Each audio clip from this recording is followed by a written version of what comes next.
Right. Okay.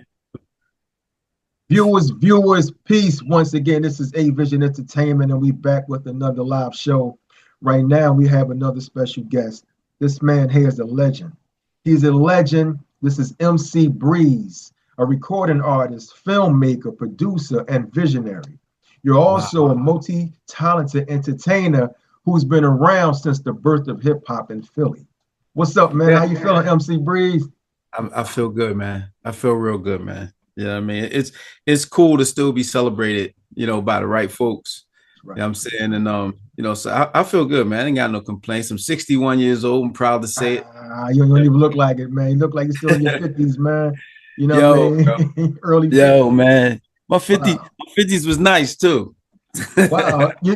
Since you mentioned your age, man, and you don't look like you nothing like every little bit of 60. What are you doing like health wise with yourself?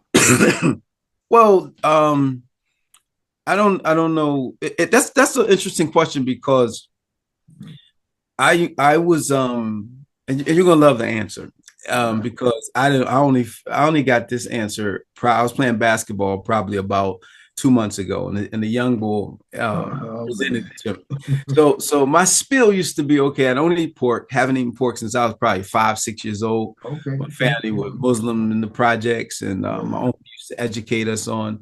He used to teach us to play chess and educate us on, why not to eat pit, pork and the whole nine Yeah. yards. And so that I mean, I still got my hairline. You know what I Okay. mean? Okay. Okay. Yeah, I, mean, I ain't Stephen A. Smith yet. So well, my um, joint gone, so you know. hey, look, man, look. So I try to. So that's why people ask a lot of times because of the hair, and I'm Yeah. like, so no pork, and for a long time I didn't even eat beef, Oh and then wow.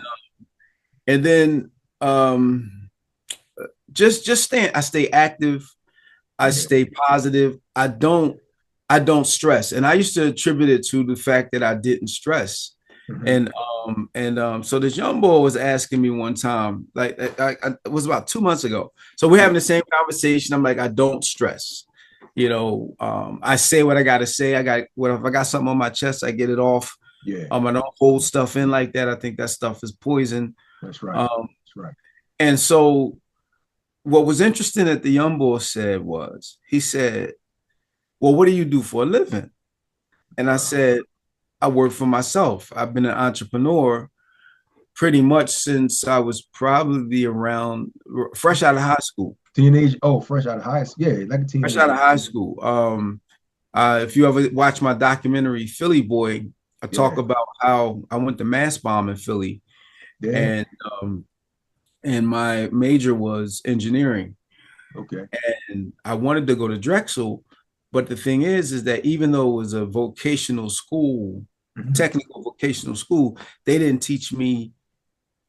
They didn't go hard on trigonometry and all the Yeah. different maths that I needed.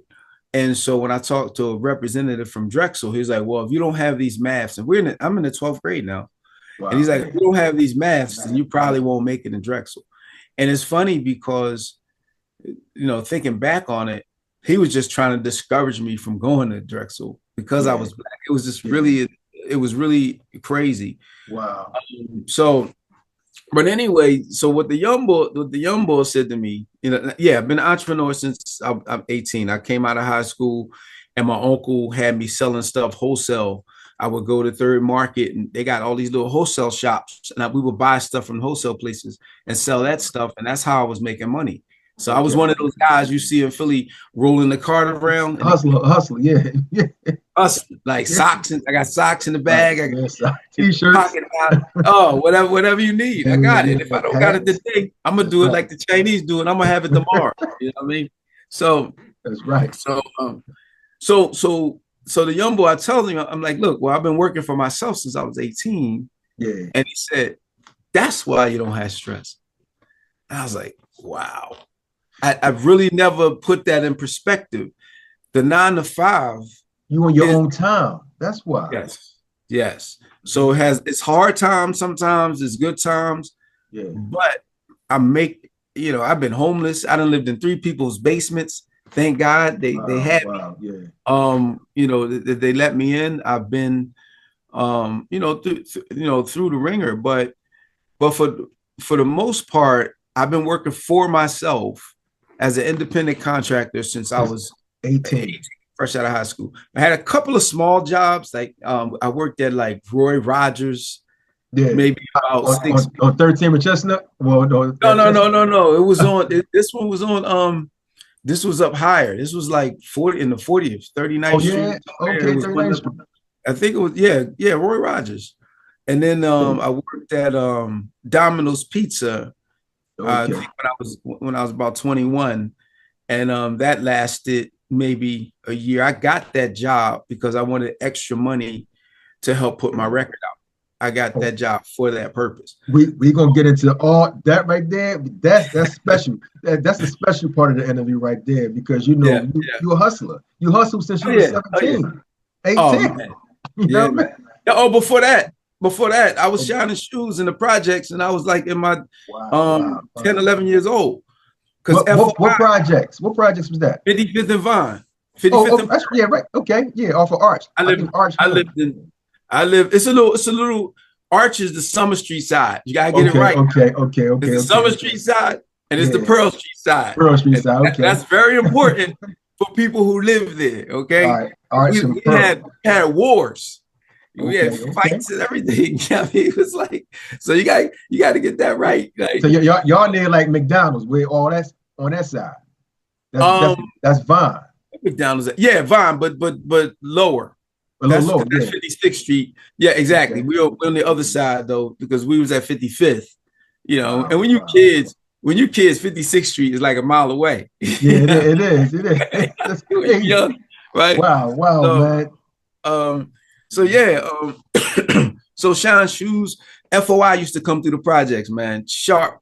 Yeah. And if they had, if I see a smudge on a shoe, I'm like, look, man, wipe it off.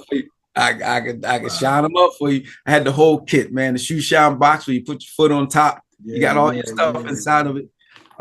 Sit back and relax, get your joints all shined up. Man, we used to wash cars as a community. The projects, we would be out there washing people's cars, like they roll up, and it's kids, adults, everything. Shine. So that entrepreneurial spirit, along with just the project cast that I grew up with, and my uncle, man, my mindset had always been on, I'm not going to just sit around. I'm going to make me some money, So, but that was interesting. The young boy said it. He said, "Look, man, you've been working for yourself. That's why you ain't stressed. That's why." That makes a lot of sense, though, if you think about it, because that 9 to 5 today, just period. Look at our moms, how they was going out to go to work. They always be tired and wore down. You have your own job. You make your own schedule. You on your own time. And you love it. You know what I mean? Oh man. It's just like, you can pick, anybody knows that, that has done any type of business for themselves. They've seen the ups and they've seen the downs. Even the record deals, you're an independent contractor. You don't get no medical, no nothing. Like the record companies, the record business is evil. Like in terms of what they get out of an artist and what they give back.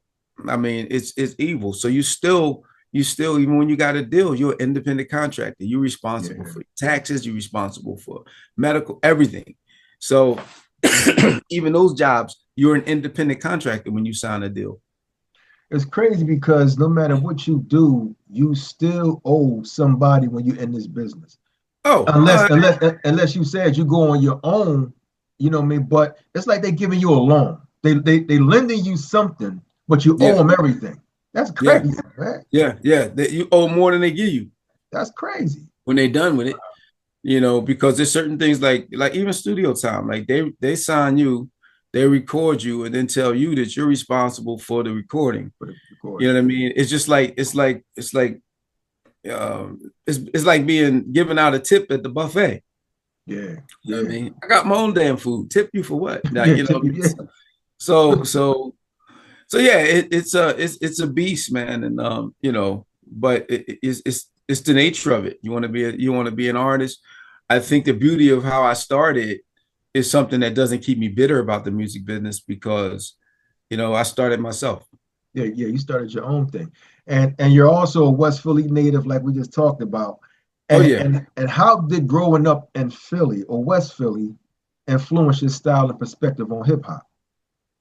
I really can't say in terms of like what the neighborhood did, because I used to try to compare myself to the people around me, Okay.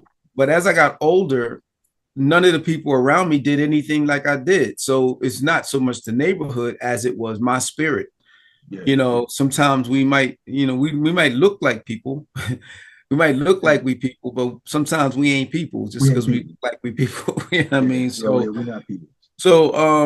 It did give me, and mind you, like I said, I probably lived in wow, I lived at Ninth in Darien or Darien and like in Hunting Park. Yeah, I it's lived cross town. Well, Southwest. yeah. I lived in 19 neighborhoods, man. Like Wow. different Wow. neighborhoods moving around. Southwest. I mean, mostly West Philly because I grew up in the projects, and I was in the projects probably from 3 years old to about until I was 14. Okay. And then from there, I moved to North Philly and went to Mass Bomb. And then when I got back out of Mass Bomb, then I moved down the bottom. My dad had got us a house, got us out of Section 8 in the Wow. projects, and I moved out. We moved down the bottom at 38th and Wallace, and that's where the hip hop thing really took off. Oh, So, right there on 30th Street behind the zoo. Well, yeah, it's like behind the zoo somewhere. yeah, yeah, yeah, yep, yep, a little Wow, further wow, over. wow. Yeah, So that's where it kicked off at when you got to 38th Street.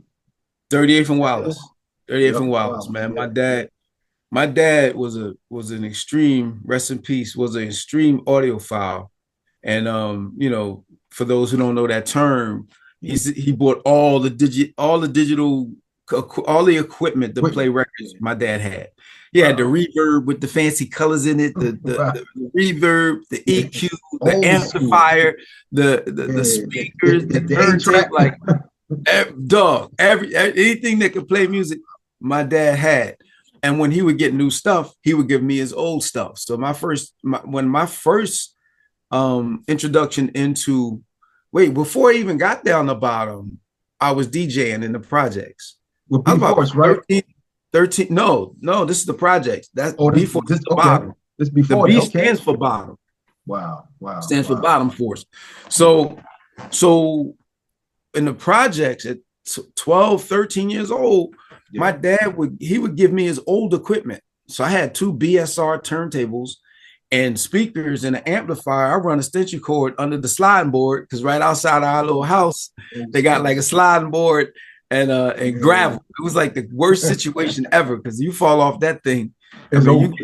you scraped up. Right. Ain't none of this stuff they got now today with the rubber and the mulch. You fall in the Yeah. mulch. No, you fall in the concrete, bro. You fall off. You know what I Straight mean? on down.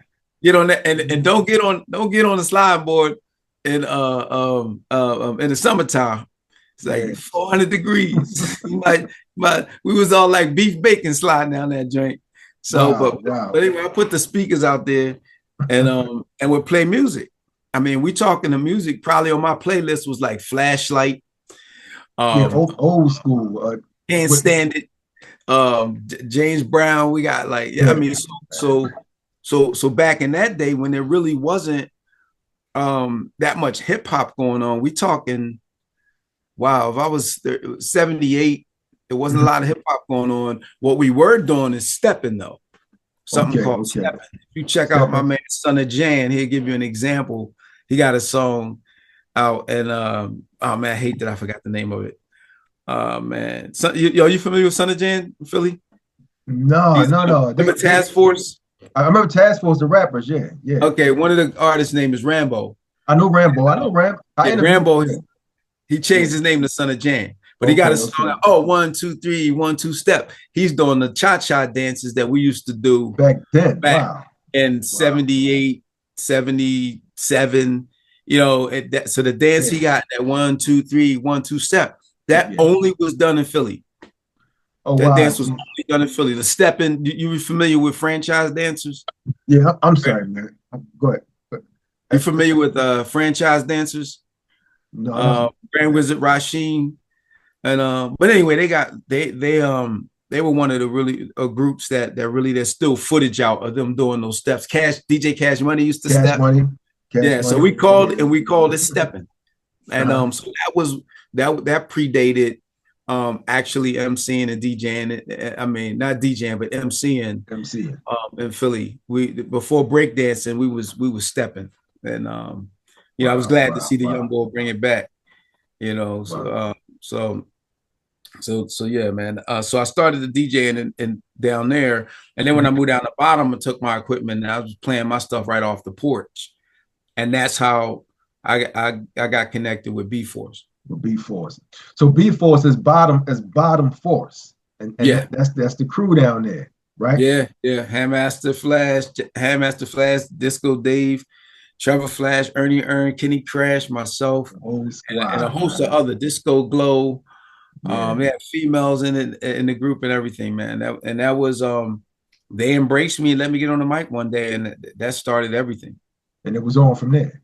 It was on, man. You know, in Philly, man, when you think of, like, I say in the early 80s, you think of places like the Philadelphia Spectrum, the Budweiser Superfest, the Civic Center, USA Skating Ring, the Plateau, the Fresh Fest, Unity Day, after midnight. Like, when you think about all this stuff, like, what was your experience being part of all of that? Whipping ass. B-Force. If you go, I don't know if Dave got those trophies no more, man. We beat Disco Rat. We beat Cosmic Kev and Perry P. We beat Funk Master. We beat all the battles, man. All the rap battles, we beating them. Hotel Philadelphia, the 4th floor. That's what we beat Disco Rat. Wow. But it was all because of at that point. At first, it was just DJs DJing, but when the MC thing turned, started, nobody could mess with us, So, I had this style of singing and rapping at the same time. I didn't invent it, but somebody did bring this to my attention because they said I was the first singing MC, and I'm like, nah, Cold Crush was doing that.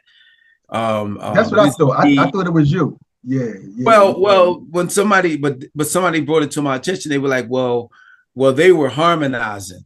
Okay. I was probably one of the only rappers who was singing by himself and not with a group of people doing harmony. So, but still, the influences were those early records that I had heard, that made me want to sing. And plus, I was a musician too. I played guitar, so I wasn't really limited to just rap. So I would put these melodies together to hip hop beats. And man, once you got the ladies screaming, man, the battle's over. So that's how we was. And then Johnny scratching, and then the sound itself, man. We B-Force and I can't leave this out. The bottom went wherever we went. Wow. Okay. So you talk about rigging the game. Hey man, the whole bottom would go with us, man. Dave would put him in the back of a U-Haul truck. And y'all be deep. Y'all be deep. Man, we was deep. Yeah. Wow. So the bottom embraced me, man, and showed me love that I had never seen, and I still get to this day, man. So I shout out the bottom, but I didn't get down to the bottom until I was probably about 14, 15 years old. And but the projects made me, in terms of the kind of person I was, just to get around. Still got friends to this day, the ones that are still living. It was just I had a beautiful experience with the type of neighborhood that the projects afforded me. And we always felt safe. The old heads was always there to look out. It's a different world. But the bottom, they embrace the talent and reinforce the talent. And that's, because you get on that microphone, man, it's feast to famine, bro. That's right. But when they pass you that, it's on. You got to put work in. You got to put it in, man.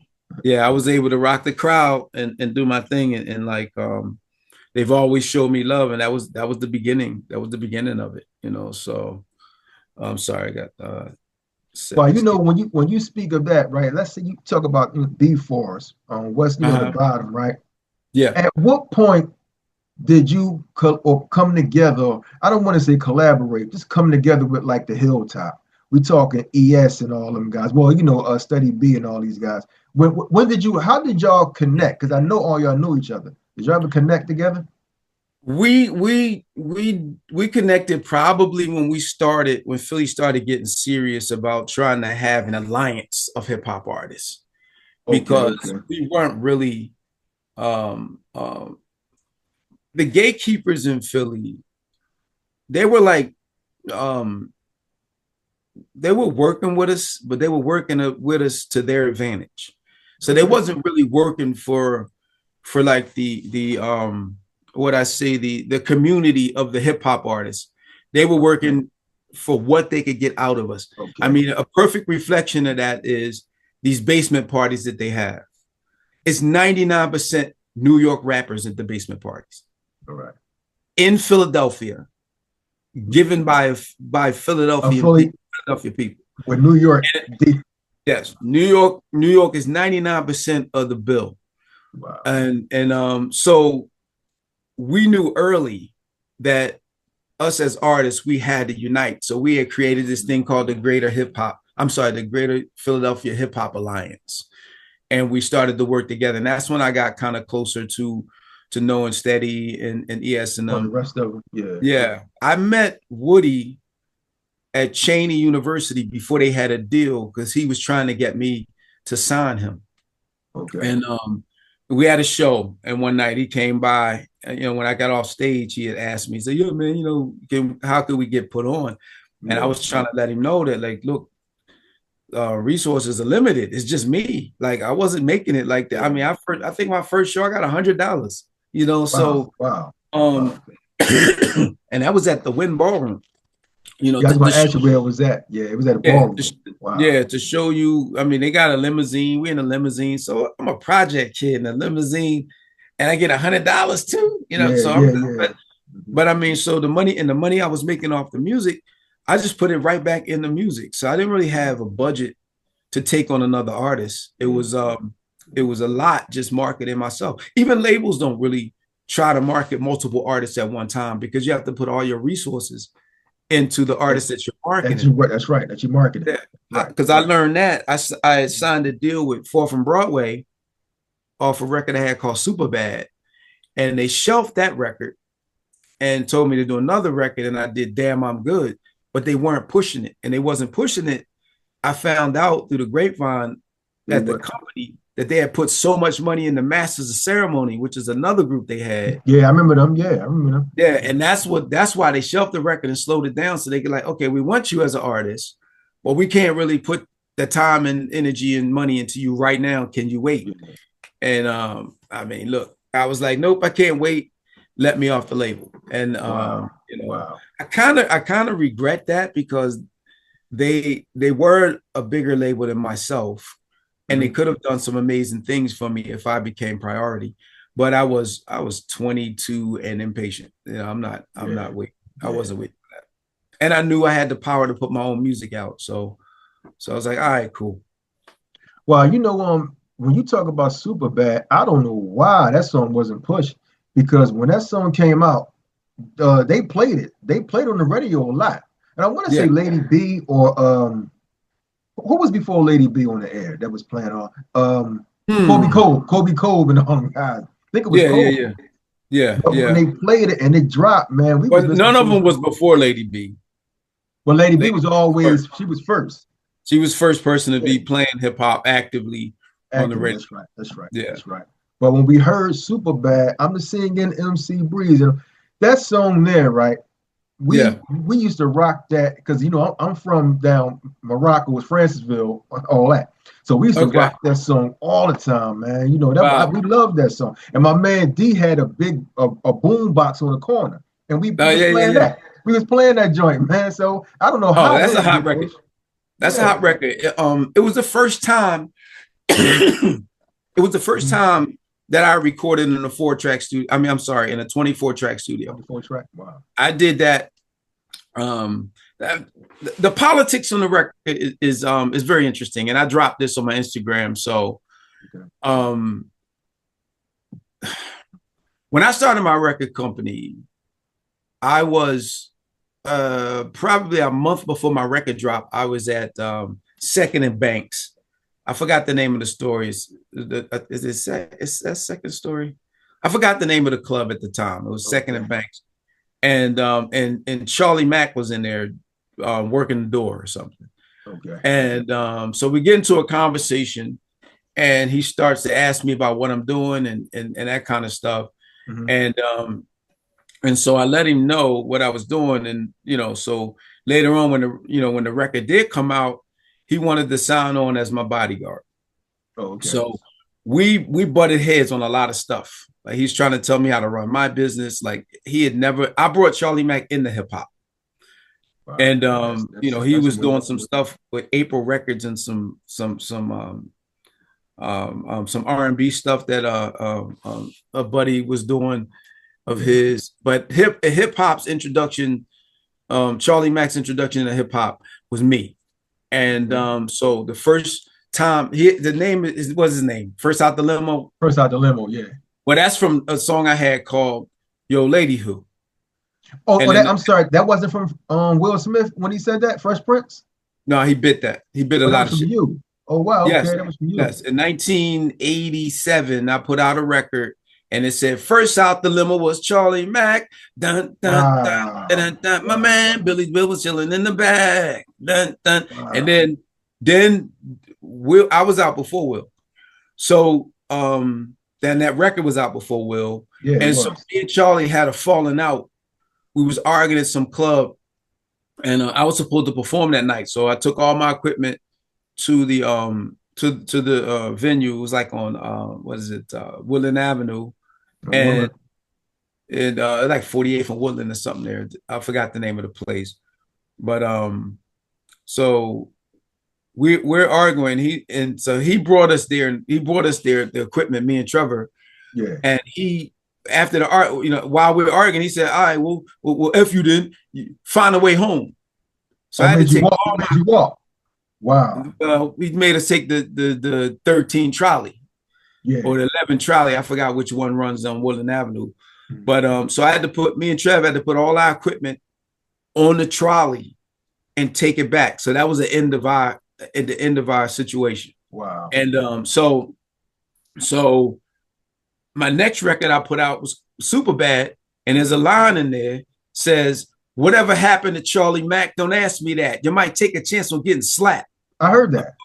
Yeah. So he felt some kind of way, and he was, and by the eventually he became a part of Will Smith and them thing, and wow. Will and them, they were signed to Jive Records, which was a bigger record label. And so he used his influence to make sure that record didn't get played on the radio as much as he possibly could. Wow. So did it worked though, right? The power he has as far as like stopping. It worked. It worked. I mean, hating is powerful. Hating is more powerful than love. You know what I mean? So but yeah, so that's what happened with that. And wow. Then also, right after we only press, so anybody that's got a copy of Super Bad, mm-hmm. I only pressed 1,000. Just 1,000 copies? 1,000 copies. And wow. Because of that record, I got signed to 4th and Broadway. 4th and Broadway bought the masters. Mm-hmm. And they paid like 10 grand for the masters. I probably spent $7,000, I think $7,000 to $8,000 to actually record it. It's like 3 songs in there. One wow. of the songs is a slow song. Is it Girl Don't Cry or Imagine This? And singing in the background vocals is Brenda from Brenda and the Tabulations, wow. which is and playing the music is Bill Jolly from Philly, which okay. I mean, an award-winning producer. Is he the guitar? Do he play the guitar? What instrument did he play? He's a keyboardist. Keyboard. Okay. And his brother plays the bass. Okay. Yeah. Brett Jolly. Yeah. So you had them on your team for a minute. Yeah. Well, I mean, just to produce the record. I paid him to produce the record, help produce the record. Okay. And so it's a ballad on there and Super Bad. And so So anyway, we sold the record, the Fourth and Broadway. Instead of what a lot of record companies do is if they don't know how many you sold, they'll rather absorb the product than to re-put the product out. So they'll for their safety. And so basically, once I got the deal with Fourth and Broadway, we started working on another song called Super Bad. I'm sorry, called Damn I'm Good. Damn I'm Good. Yeah, Damn I'm Good was not as good as Super Bad was. And so it did some numbers, but it didn't do as well as Super Bad would have done if it would have had a label push to it. Yeah, man. That was dope. That was dope, man. Oh yeah, Super Bad is tight. Even MC Hammer used that joint coming out on RC on Your Heart. Oh, first of all, let me get into that, man. Yeah. So when I saw Hammer and the 357 girls, man, they was tearing it up on that song. Yeah. How did they actually? Because it's your song, right? Yeah. And so how did they use that? Did they contact you, or just something they did? Just something they did, but I gave Hammer the record. Oh, you gave it to him? Yeah. Okay. Man, there's so much history. That's why I say it's like, this 61 years and 40 something in this hip hop. I didn't know you actually gave it to him. Okay. Yeah. So what happened was wow. So here I am. I got 3 records I done put out already. Yeah. And I get a wind of the fact that Def Jam was about to sign an artist named Breeze as well, named MC Breeze.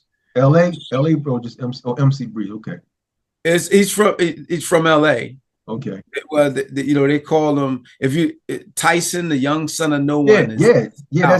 That's LA Breeze. I know him. Go ahead. Yeah. Mm-hmm. So he was about to be signed to Def Jam. So that's why I joined in 1987. I joined the battle at the New Music Seminar. Okay. And when I got up there to battle, I said, my name is MC Breeze. I got a record out, and Def Jam's about to put out another Breeze, and I'm the original, and I already got music out. And Russell was there. Oh, he was right there. That basically killed his deal. Wow. I had met Russell like probably an hour before I got on stage and started rapping. And so we talking, he found out another Breeze, and I beat Just Ice in the rap battle. Oh, Just, okay.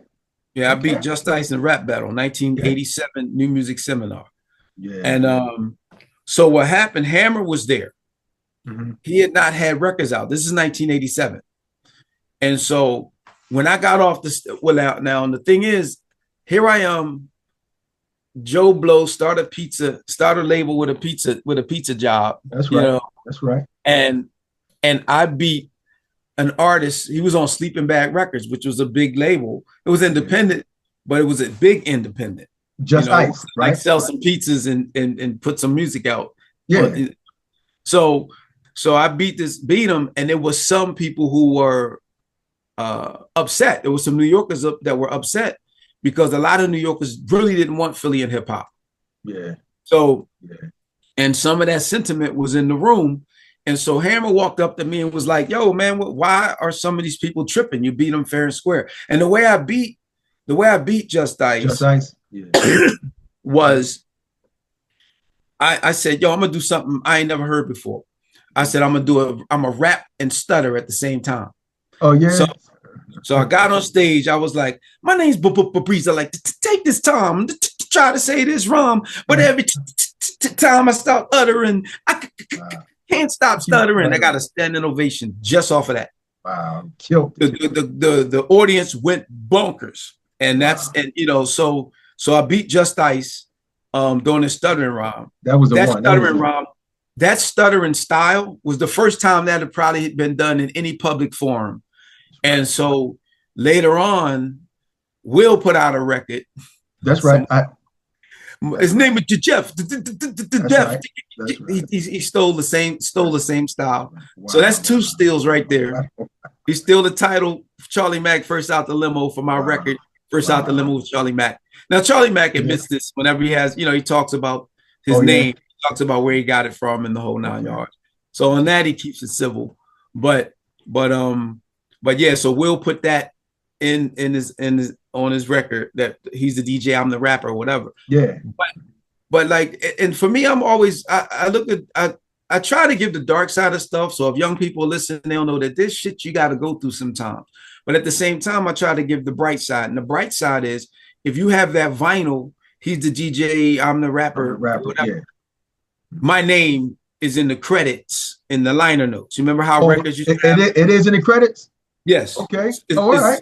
I didn't get no money for it, but I'm just saying he did put my name down. And, like thanks to whatever, not for what he was thanking me for, but just putting my name in the record. And that was a big deal for me to have my name on a major that was Jive Records. Yeah, that was Jive. That was Jive. So I was still a DJ, so I'm still collecting records, and for me to open that up and see my name in there, that was pretty amazing. But the Hammer thing.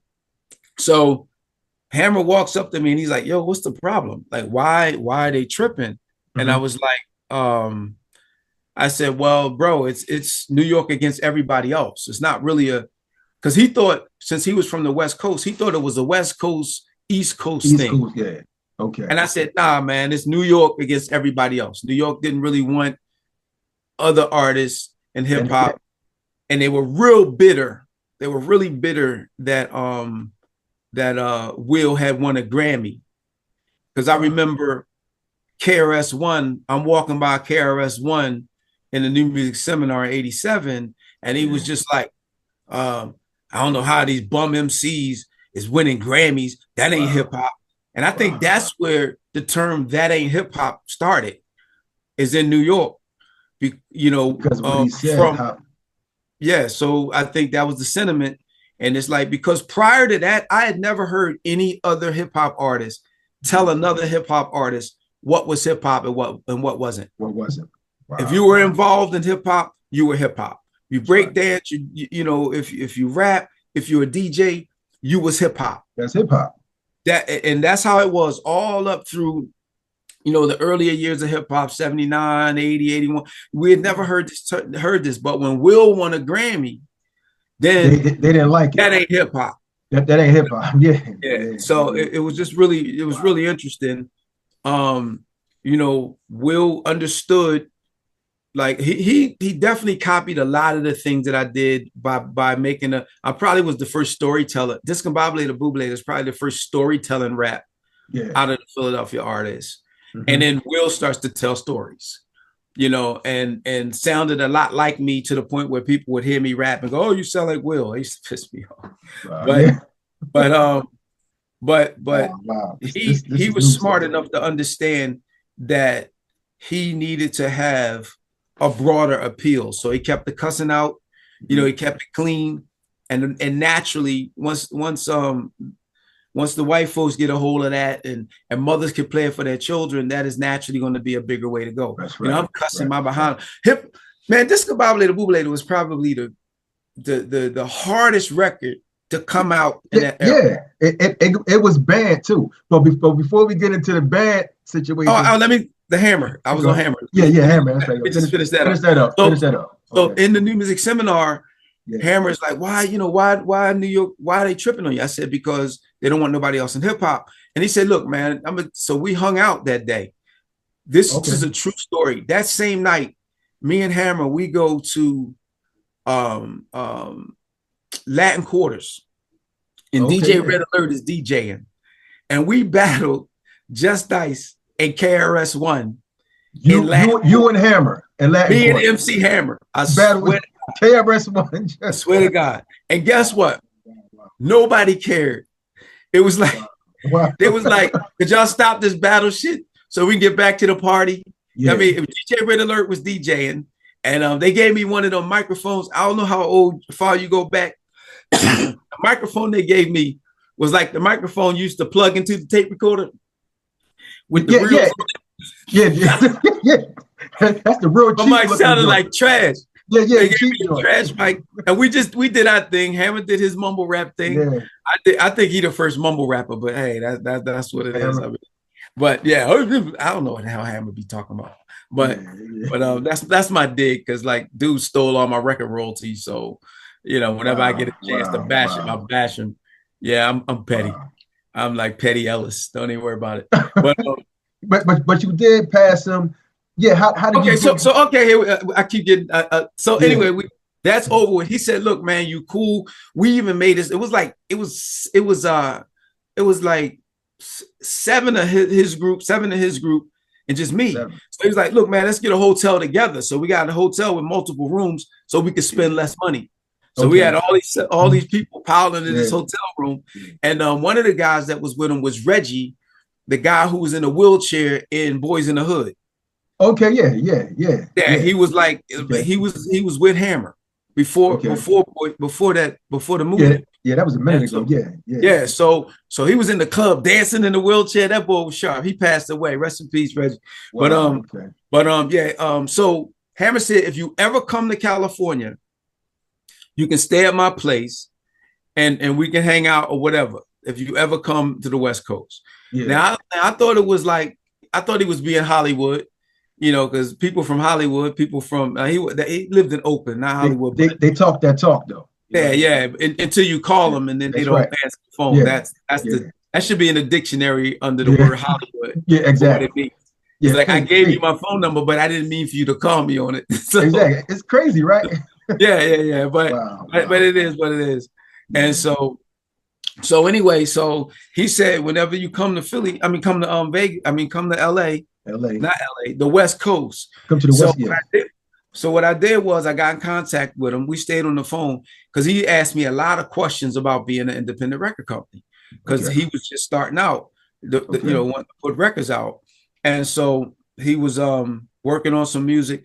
So I got hit by a car and got some money from getting hit by a car. And I took the money that I had and flew to his house and stayed at his house. And while I was at his house, I brought a box of 50 super bags in a box. Wow. I bought 50 copies of Superbad. Now I tell you, I only made only 1,000. Yeah. So I took 50 to his house and said, "Look, man, give it to any DJ, anybody want to play it, anybody that has any interest in a hot record, please give it to him. Please give it to him. Please give it to him." Yeah, pass it off. And so I heard nothing from him. Then he got out of contact. He got his record deal. He signed to Capitol Records. He's moving. He's grooving. And then I hear that he's going to be in Arsenio. Yeah. And so he used Superbad to open up his show. Yeah, he did. And so he was doing that before he got to Arsenio. He was using Superbad, the instrumental.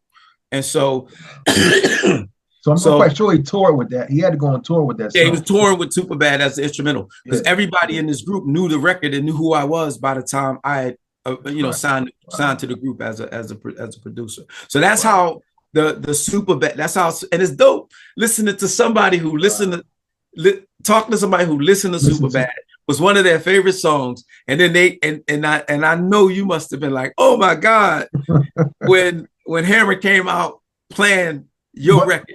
I said, man, that was crazy, man. And how did that make you feel at the time? Like, were you upset first when you first heard it? No, hell, not at first. Yeah, no, okay. You only look, man. Look, I told you, man. I started off Domino's Pizza Money to put them records out. Yeah, so to hear my record on television, that thing, like, it was amazing. It was amazing, and that record helped me get a record deal with Hammer because his brother told him, look, he said, why don't you sign him as a producer? You like the way you like the way he makes music. So why don't you sign him as a producer? And so that record was a link to that. Rocky 5, Touring the World, the whole 9 yards. So nah, man, him embracing that record was the catalyst for me getting a record deal and being able to tour the world. How long that's amazing because I never knew that. But how long did you produce for Hammer or make music for him? Well, that lasted probably a couple of years. I was with Hammer in 90. I left Philly to go with Hammer in 1990 and came back home in 1992 when Okay. he Yeah. stopped the checks. Oh, So you bounced when he stopped them checks. Okay. yeah, I couldn't live there no more. That's right. You That's know, right. Wow. but my car, look, registration for the car was 800.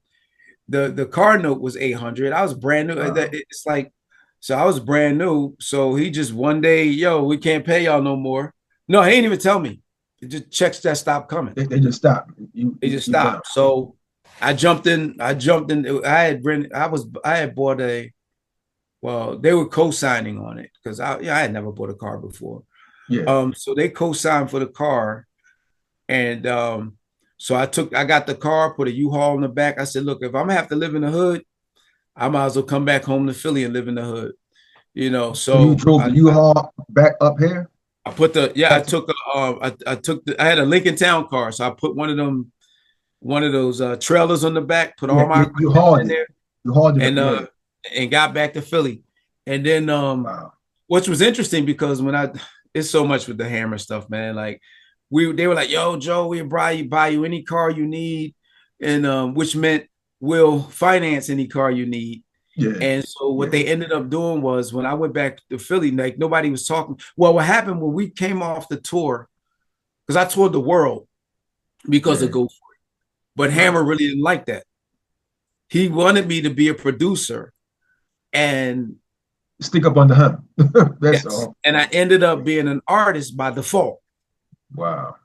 And how that happened, it's so many, man. Wow. Wow. Yeah, So you I'm go back. traveling around. I'm producing songs in my hotel bedrooms. I got all this equipment in every city that we went to. Yeah. So I'm producing music in the rooms. I was working with an artist, Tanetta Hare. I got a song that I wrote for 357 called Wow. it's on their album But what's the name? Oh man. it's not juicy, is it? Or No, it's a rap. It didn't really blow. oh, ain't But blow. Okay. but but they put it out. They put it out on the album. I forgot the name of the album. Time be flying. So anyway, I was working with artists in my hotel room, you know, and even when I was doing shows overseas, because so I'm working on music with wherever Hammer went, the group went.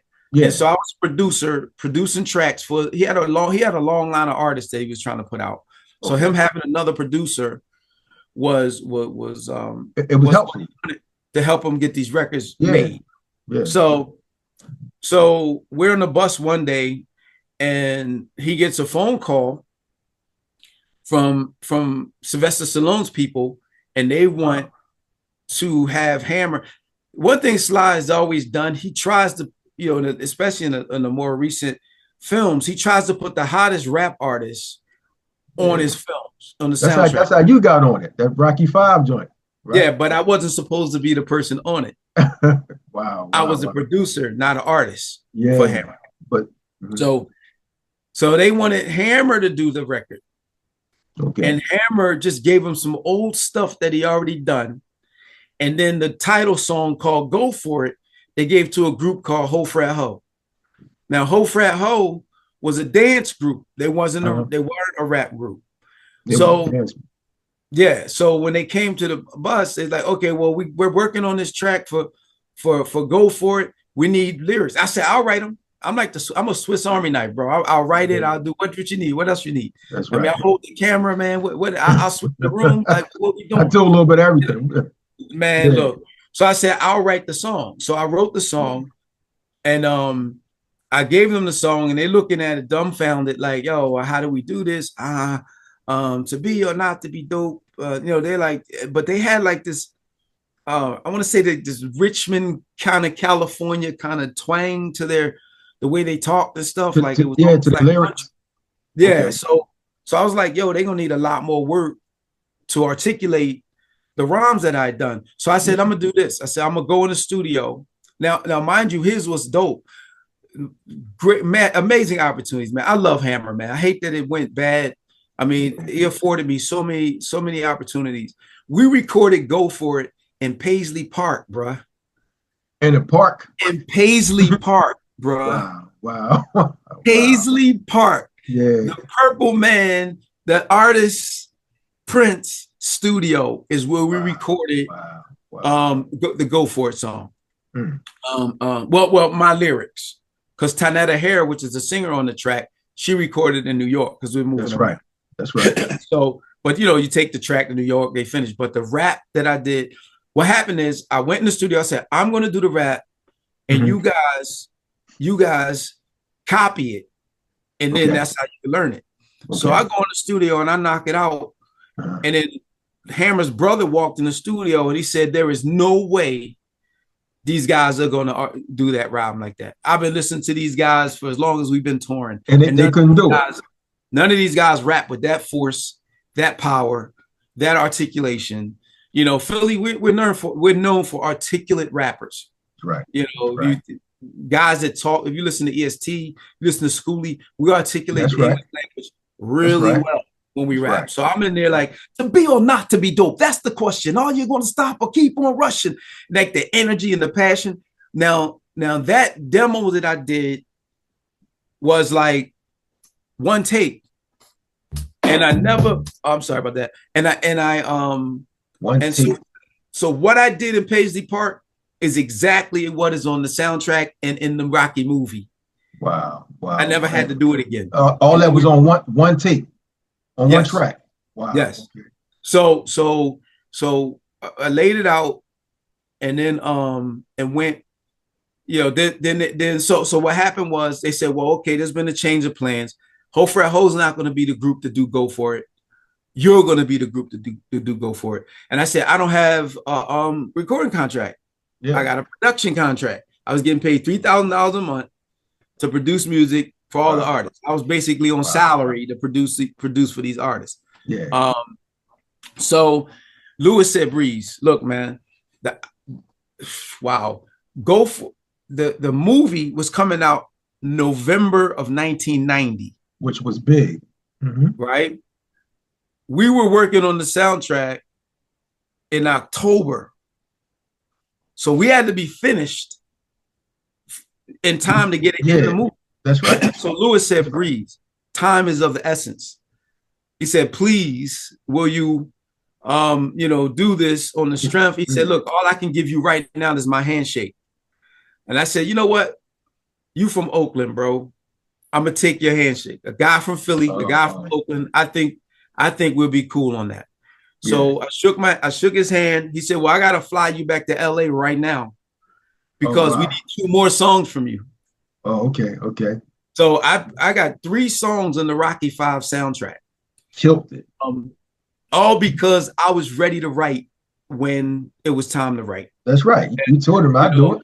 Yeah. And, and the fact that I'm, on the label. And so like, I found out later Hammer didn't want me on that project, but I was going to ask you that. Did that put like a strain in your relationship, all because of that?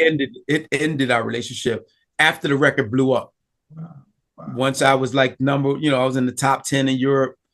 I had 2 singles in the top 10, 2 music videos in the top 10 on MTV. I beat out. I don't know which group was it, New Kids on the Block or the Backstreet Boys, whichever one of those groups was out at that time. I was beating them on MTV. I know that because I was at one of my shows in Europe, and after I got off stage, I used to open up for Hammer. So after I got off stage, they came back while we were eating, and the guy said, "Joey, man, you just beat us on MTV, right? Let me tell you where Joey came from. Joey B Ellis." Wow. So while we're on the airplane flying back, it's funny how this Breeze Tyson. Just real quick, that is your name, Joey B Ellis, right? So how did that connect? My name is Joseph. Okay? Oh, Joseph. Okay, but okay, yes. All right. Go ahead. No, Joey was only the only people call me Joey were the people I grew up with at 55th and Vine. Okay, that's it. And my mom. All right. And my dad, brothers. That was it. So what happened was, Lewis said, okay, we got this deal. We shook hands on it. He's going to take care of me. And he did. He took care of me. Okay. So he got me a recording contract, gave me a check for $25,000. I had never seen that much money in my entire life. Wow. So So that was the sign. That was the sign the deal. So so being on that label. Let me go back. So when we get, he said he flying me back to LA. Yeah. To work at Capitol Records. I got to work in the building with the plates on top. Oh, so you went to corporate, not the corporate, but you up in there. Yeah. That was Capitol Records. Hammer was distributed by Capitol Records. Yeah. So now they flying me in to do the other two songs. They need two songs. Here's the beauty and the craziness of this business. So Will Smith bid a lot of stuff from me early on. Like, I got in Discombobulatorbubulator, I say I went downstairs and I kicked the cat. I leave him alone if he caught some rats. Yeah. Will put out a record. I went downstairs, I kicked the feline cat, some, kicked the feline rat. Like, he just like took my lyrics and twisted them and put them in his song. Wow. You know, and so, but anyway, I don't know, maybe he felt guilty or whatever. But prior to me hooking up with Hammer, and prior to Will doing the Fresh Prince of Bel-Air, Will used to bring me to his house and he was going to help produce songs for me. Oh, so wow, that was like the beauty of it. That's why I don't really hold no malice, because it's like, yo, he tried to look out. But the Fresh Prince of Bel-Air called, he's out. That was over. You never seen him again. Never seen him again. Like, wow. So now I've seen him, but like, never had any like business or dealings or whatever. So I mean, Will really doesn't put anything to anyone, especially after he had some issues with being going bankrupt and he tried to help some groups or something like that. And so he definitely got it honest. I think I forgot the group he tried, the youngsters, somebody he was working with. But anyway, he went bankrupt and he's like, look, man, I'm looking out for me now. And so he hasn't looked back money wise. So anyway, so the two songs that me and Will worked on was on the demo that I gave Hammer, Hammer's brother. They came to Philly to perform at the the college football stadium down there. I forgot the name of it. Oh, the college football? Which one is that? JFK Stadium or some Kate. I forgot the state. I forgot the name of it, man. That's this old timers. Okay. But Hammer was here performing at the college stadium over there, Franklin Field. For the Franklin Field? Okay. Yeah. So he performed there, and while he was here, I met up with Lewis, gave him the tape. I went to they were staying at the Hilton in Philly. I went there and gave him the tape, and the two songs are on the tape. So he said, okay, well, we got go for it, but we're going to put more out. Give us those other two songs. We need some pop stuff to go in here for this movie. Yeah. So the two songs that me and Will worked on are the two songs that he wanted me to do. So that's why, even though Go For It was recorded, to do the other two songs, I flew back to Capitol Records in LA to do those songs. And and I think anything that if I called Will up, I told him, I said, look, I'm using these songs. Will was doing so well. He was like, man, go ahead and do your thing. He didn't want no credit. Oh, yeah? Okay. He didn't want no credit for it. He said, go ahead and do your thing. And so that was real cool of him. You know what I mean? And what you do with the songs? I mean, you did give them to for Rocky, right? Well, yes, they're on the Rocky 5 soundtrack. Because there's three songs on there. 3 songs. Go For It. Thought You Were the One for Me. And All You Got to Do Is Sing. Thought You Were the One for Me was bigger in Europe than Go For It. Yeah, because 800,000 copies like out in Europe. No, was it Europe? No.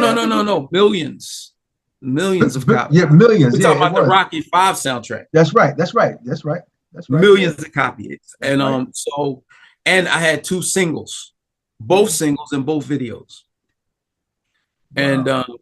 And so yeah, that was a crazy journey, but you know, but again, like, and the other thing is, when I was flying back to Joey B Ellis, so I was flying to California, me and Lewis on the plane, and he said, now you know that Atlantic Records picked up that Breeze. Now his was crazy. It's like a war we don't even know we have it.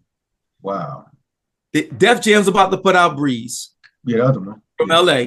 Yeah. I go to New Music Seminar, beat Just Ice, make the announcement that I'm the real MC Breeze, and you can't put out another Breeze. He loses his Def Jam deal. Yeah. He then gets a deal with Sylvia Rome and Atlantic Records. Yeah. Sylvia Rome knew I existed. She still put it out. She thought that their label was going to be bigger than mine, so it would just erase my name.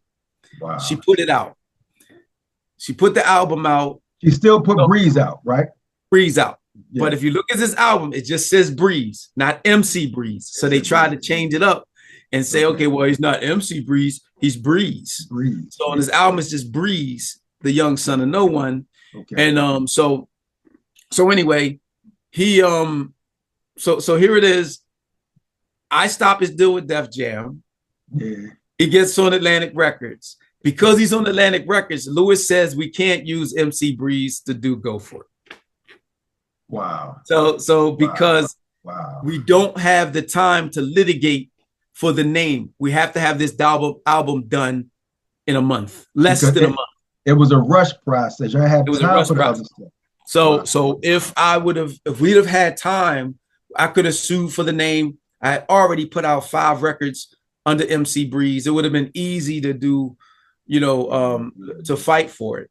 Yeah. And so he said, look, man, you need a new name. And I said, all right, my family calls me Joey. The B gonna stand for Breeze. So if anybody ever asks me what the B stands for, then I can say Breeze. That's right. And I have no litigation or no issues. And then Ellis is my last name. I said, let's go to Joey B Ellis.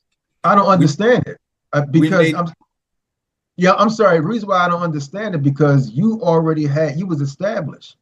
But Atlantic Records is big. Money is power. Yeah. Money is power. Atlantic Hammer wasn't big as Atlantic Records. Okay. And when people got money and they want to fight something, now his record was out and they were selling it. It would cause confusion in the marketplace. And it's still causing confusion to this day. There's some people on Facebook. There's people on my Facebook page that think that I'm that Breeze. Yeah. It was a mix-up with y'all two over the years. Yeah. It was a mix-up. So wow. So the difference is that he put out one album, and I got about almost 200 songs released, and I'm still putting out music. So, but that's neither here nor there. But it's just interesting to how the way things work. It is. It was. So Joey B Ellis is actually bigger than MC Breeze. In terms of record sales because of the Rocky V soundtrack. That's right. When I look at my streaming stuff, it's mostly Europe. That's my next question. You still getting royalties from all those songs from the soundtrack? My daughter get it when I die. Wow. So yeah, that's the importance of publishing, and being a writer. Now here's the kicker though. Wow. Hammer stole all my record royalties. Wow. How was that, man? How do you even get away? It was on their label. Oh, wow. So you didn't have no control over that. No. You can try to sue. It was a long line of people trying to sue Hammer. I mean, somebody tried to sue Hammer because some dudes was pulling a train on a chick. Hammer walked in the room, was like, what the fuck is y'all doing? Get the hell out of here. And the chick sued him. After he tried to help her. Man, it's rough out there, bro. It's rough. Wow, so I'm like, it was a long line of people trying to sue him. And I didn't really know a lot about the record business. I knew I sold a lot of units and I wasn't getting any royalties. I didn't learn about how much money he had been taking from me until he went bankrupt. And they took his finances out of his hands. And it was in lawyers' hands, and those lawyers made sure that I was getting my royalty checks. But at that point, it was like he had gutted it, and the record was so old. That was like 2002. The record came out in 1990.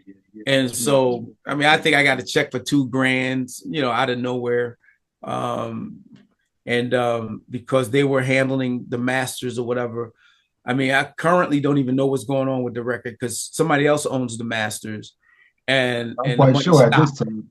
Yeah. As soon as the bankruptcy was over, the mechanical royalty stopped getting paid out. But that's mechanical records. That's for record sales. But I got publishing on the record. So that that's means great. anytime it's played on television, anytime it's played on the radio, you get money for it. You know, That's a right. club, a venue, I get money for that. So, you know, That's right. quarterly from BMI, I get money for the Rocky Five songs. And I got 2 songs that are in the movie. Yeah. 3 on the soundtrack, but 2 that are actually in the film. In the movie, yeah, while they playing the film. Yeah, because every song on the soundtrack don't make the movie. So, but I do got 2 of them. So we have a very interesting backstory, man. That's why it's good to listen to the legends, man, because you always have a great story to tell. Oh yeah, people don't know. You know, your first record, Discombobulator Bubulator. How you say it? Discombobulatorbubulator. Okay, the Discombobulatorbubulator, right? Yeah. Was independent. It was released on your own label and reportedly banned from the radio. Yeah. Can you talk about that story, man, behind the track and its reception? Like, what happened with the record being banned? Well,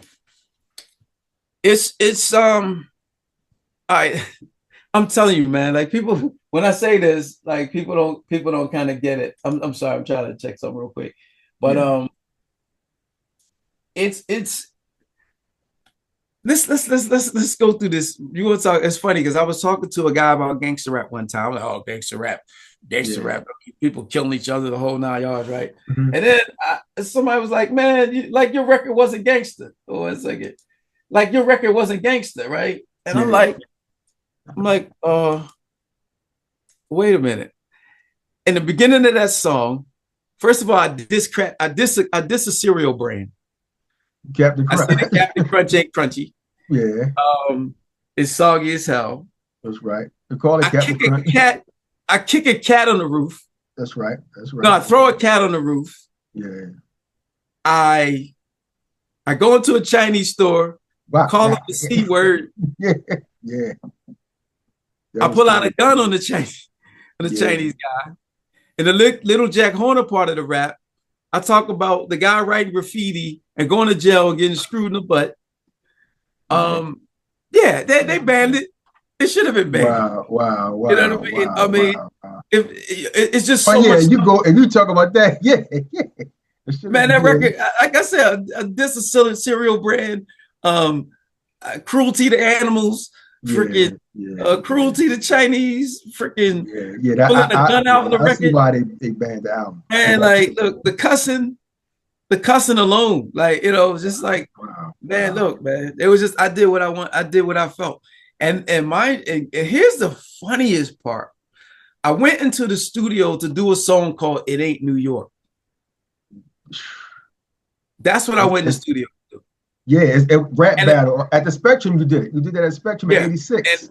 I went there to do that and to do a slow song called Another Sad Song. Okay, I know about that. So Another Sad Song I found out was a hit in Brazil. I never been to Brazil. How did you find out that it was a hit? I had a Brazilian friend on my Facebook page. Oh, he told you. And he was like, he knew about Go For It. And he was like, I guess he was going through posts and he sent me a picture of the label from Discombobulatorbubulator and said, "Is this you?" And I said, "Yeah, that's me." Yeah, that's and me. So he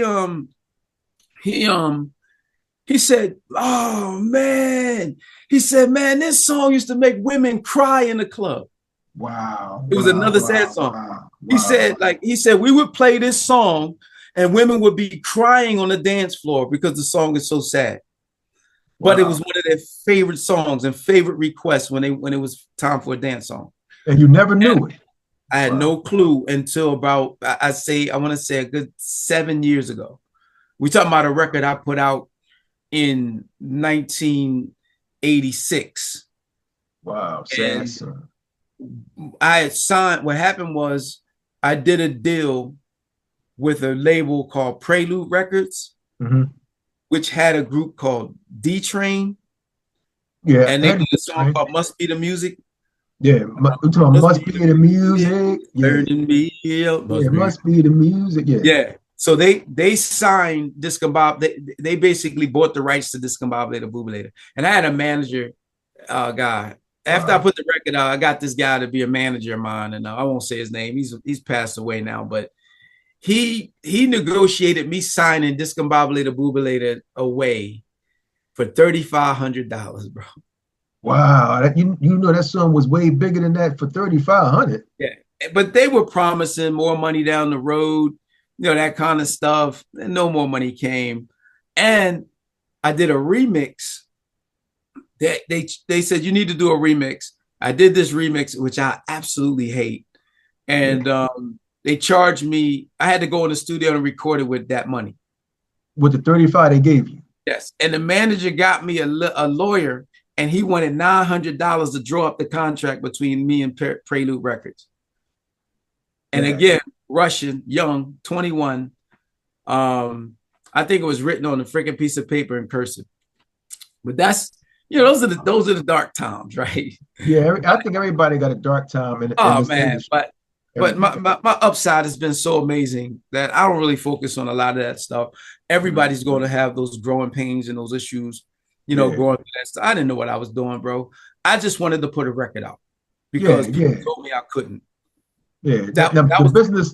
That was the fun side, the hyped up side. You just want to record. Oh man, that's the adventure. That's like look, bro. That's like going to Parkside Avenue and playing pickup basketball. That's right. You're just doing your thing. You don't care about the other stuff, man. Wow. No, man. You don't care about the losses. You out the house. You're doing your thing. You're making it happen. I'm a project kid with a record, dog. That's right. You know what I mean? So for me, like, and I think a big mistake, if you look at it two ways, like in hindsight, if I was to talk to my younger self, I would take everything seriously, but I probably wouldn't have had as much fun, but everything that was done, like I definitely should have been like more on point, more on top of stuff, and knowing what the business was. I didn't know what the record business was. Okay. I just wanted to put a record out because B-Force and us had fallen out because I wanted to start getting paid to rap. I wasn't getting paid when I was with B-Force, a dime. They were separated because the money ain't come. Yeah. No, they was getting paid. No, I'm saying because you wasn't getting paid. It wasn't paying me. It wasn't paying you. Because the consensus was back then is if you were a DJ crew, whoever owned the equipment is the most important person. That's right. Because they had to buy the equipment. That's right. But I'm going to all these house parties and block parties and winning battles and stuff, and they didn't give me nothing but McDonald's at the end of the night. Wow. Everybody McDonald's. So I was like, they pocket everything. I said, man, y'all get money, man. Y'all got to give me something. Yeah. They didn't give me nothing. Yeah. I left. And the Yo Lady Who song that I have is all about that experience. Oh, yeah? Okay, like I'm rapping about all the stuff about how they kicked me out the group, how I got hit by a car that night. Wow. I was riding a bike. I got hit by a car. And anyway, so then I ended up making a record and doing much better than I was doing in the group. And so it definitely changed my life. But my mentality was like, yo, man, I could either run around the club and rap, or I could go in the studio, make a record, and that record can go to club. That's right. You know what I mean? So that doing that, if I'd have stayed in B-Force, I probably wouldn't have advanced at all. Like where you are now today, I don't think you would have got that far being with B-Force. Yeah, wow. Yeah. Could we talk about some recent? Yeah, go ahead. Yeah, I heard you. I've been running around doing house parties and like, and then got burned out and quit. Yeah, and quit. Yep. Well, you have recent work too. Well, in 24, you released a new music, including your song "Meaning of Life" featuring your wife, man. Oh wow, you heard that? Yeah. Can you talk about like what made you actually come to her and say, listen, I want to make a song? Like, how did that happen between you and your wife? My wife sings. Okay. Like, as a matter of fact, my wife and her sister sings. And there's a movie on I think it's Amazon now, and it's called White Dudes Can't Rap. And there's a scene where my wife and her sister in it singing background harmony on a song I did. Oh, they in the movie. Okay. So anyway, so she sings. And like one day she just said, yo, I got a song idea. And I'm like, what is it? And she was like, She had her melody, she had her words. I said, all right, let's go do it. I said, it's more like she likes house, she likes more up tempo type techno stuff. So I was like, all right, let's do it. Let's do it. So we went in the studio and do it. My wife is amazing when it comes to like anything supporting me. Because once it's like for her, she probably is like, oh, it was cool. I wrote it. But when I say, oh, let's do it. I'm going to put a rap on it. We're going to do this. And then man, I can get my wife out of bed right now. Oh, this like, I'm thinking it's nighttime because it's always dark in here. And I was up all night. I forgot it's actually like daytime. But I can get my wife up 3 o'clock in the morning and say, hey, I need you to sing background on this song.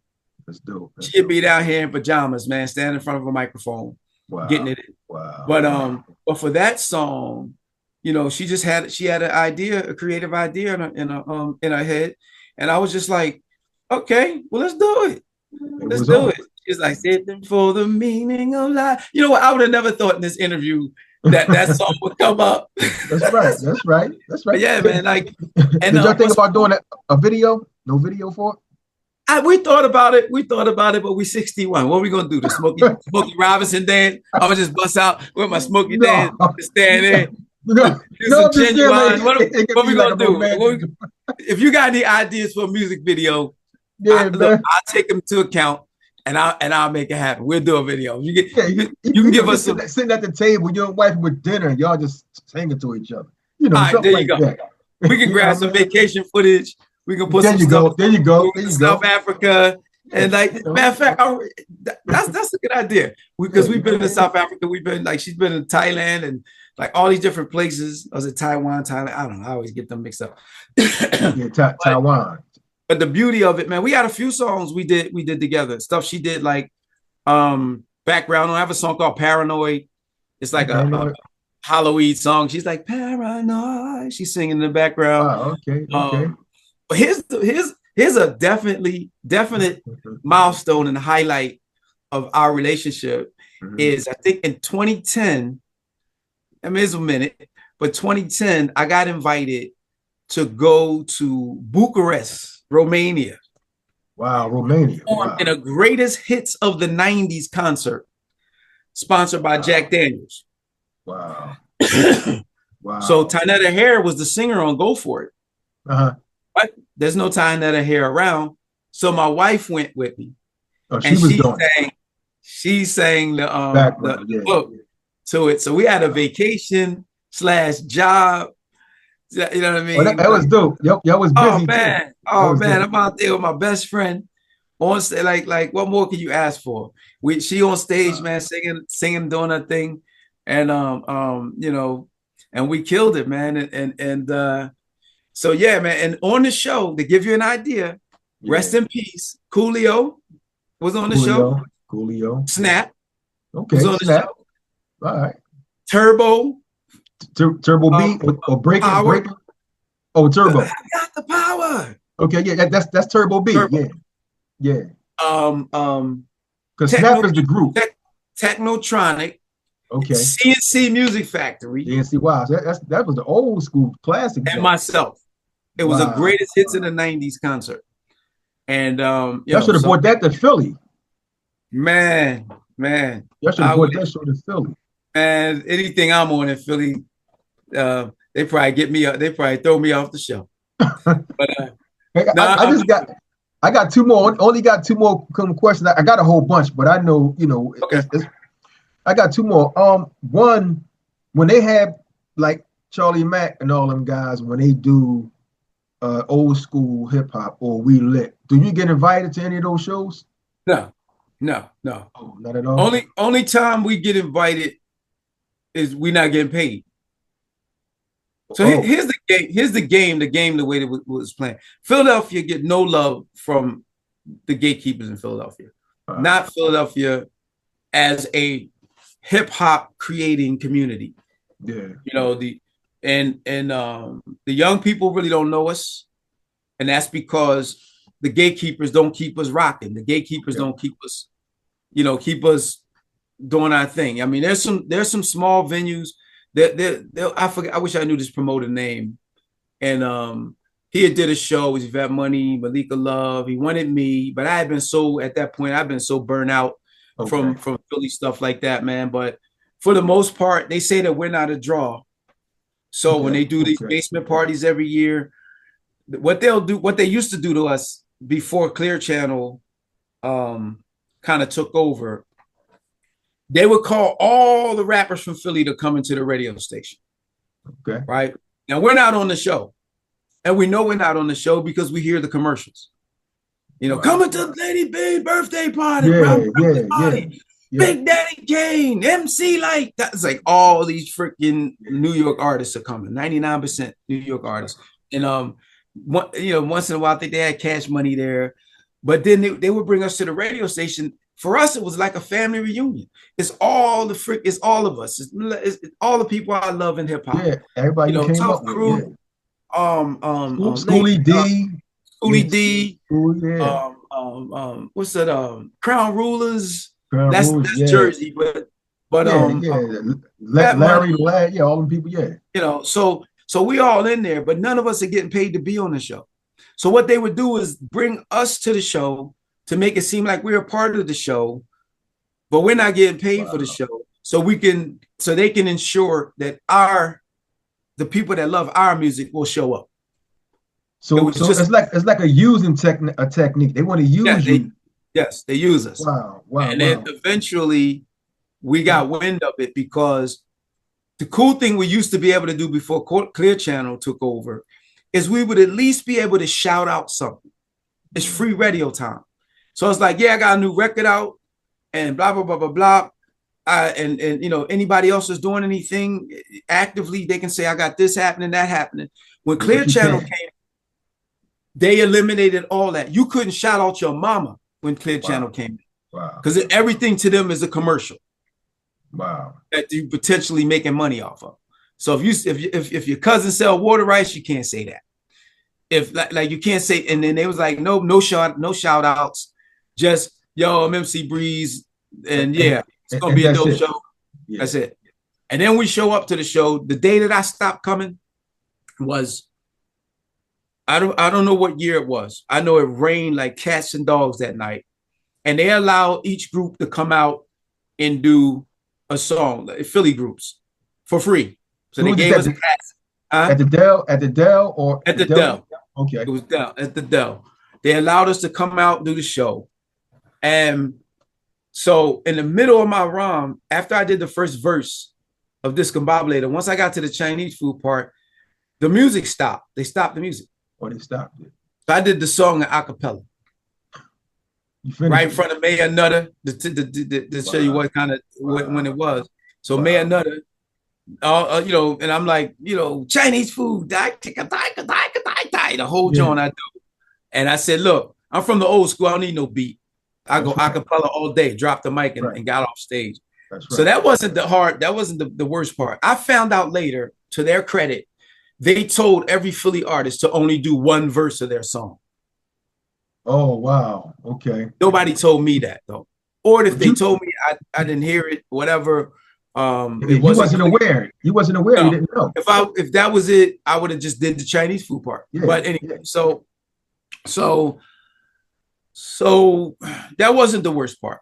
The worst part was everybody from Philly had a pass that said Philly. None of us were allowed to go backstage with our New York friends. Yo, that's some politic crazy stuff right there, man. None of us.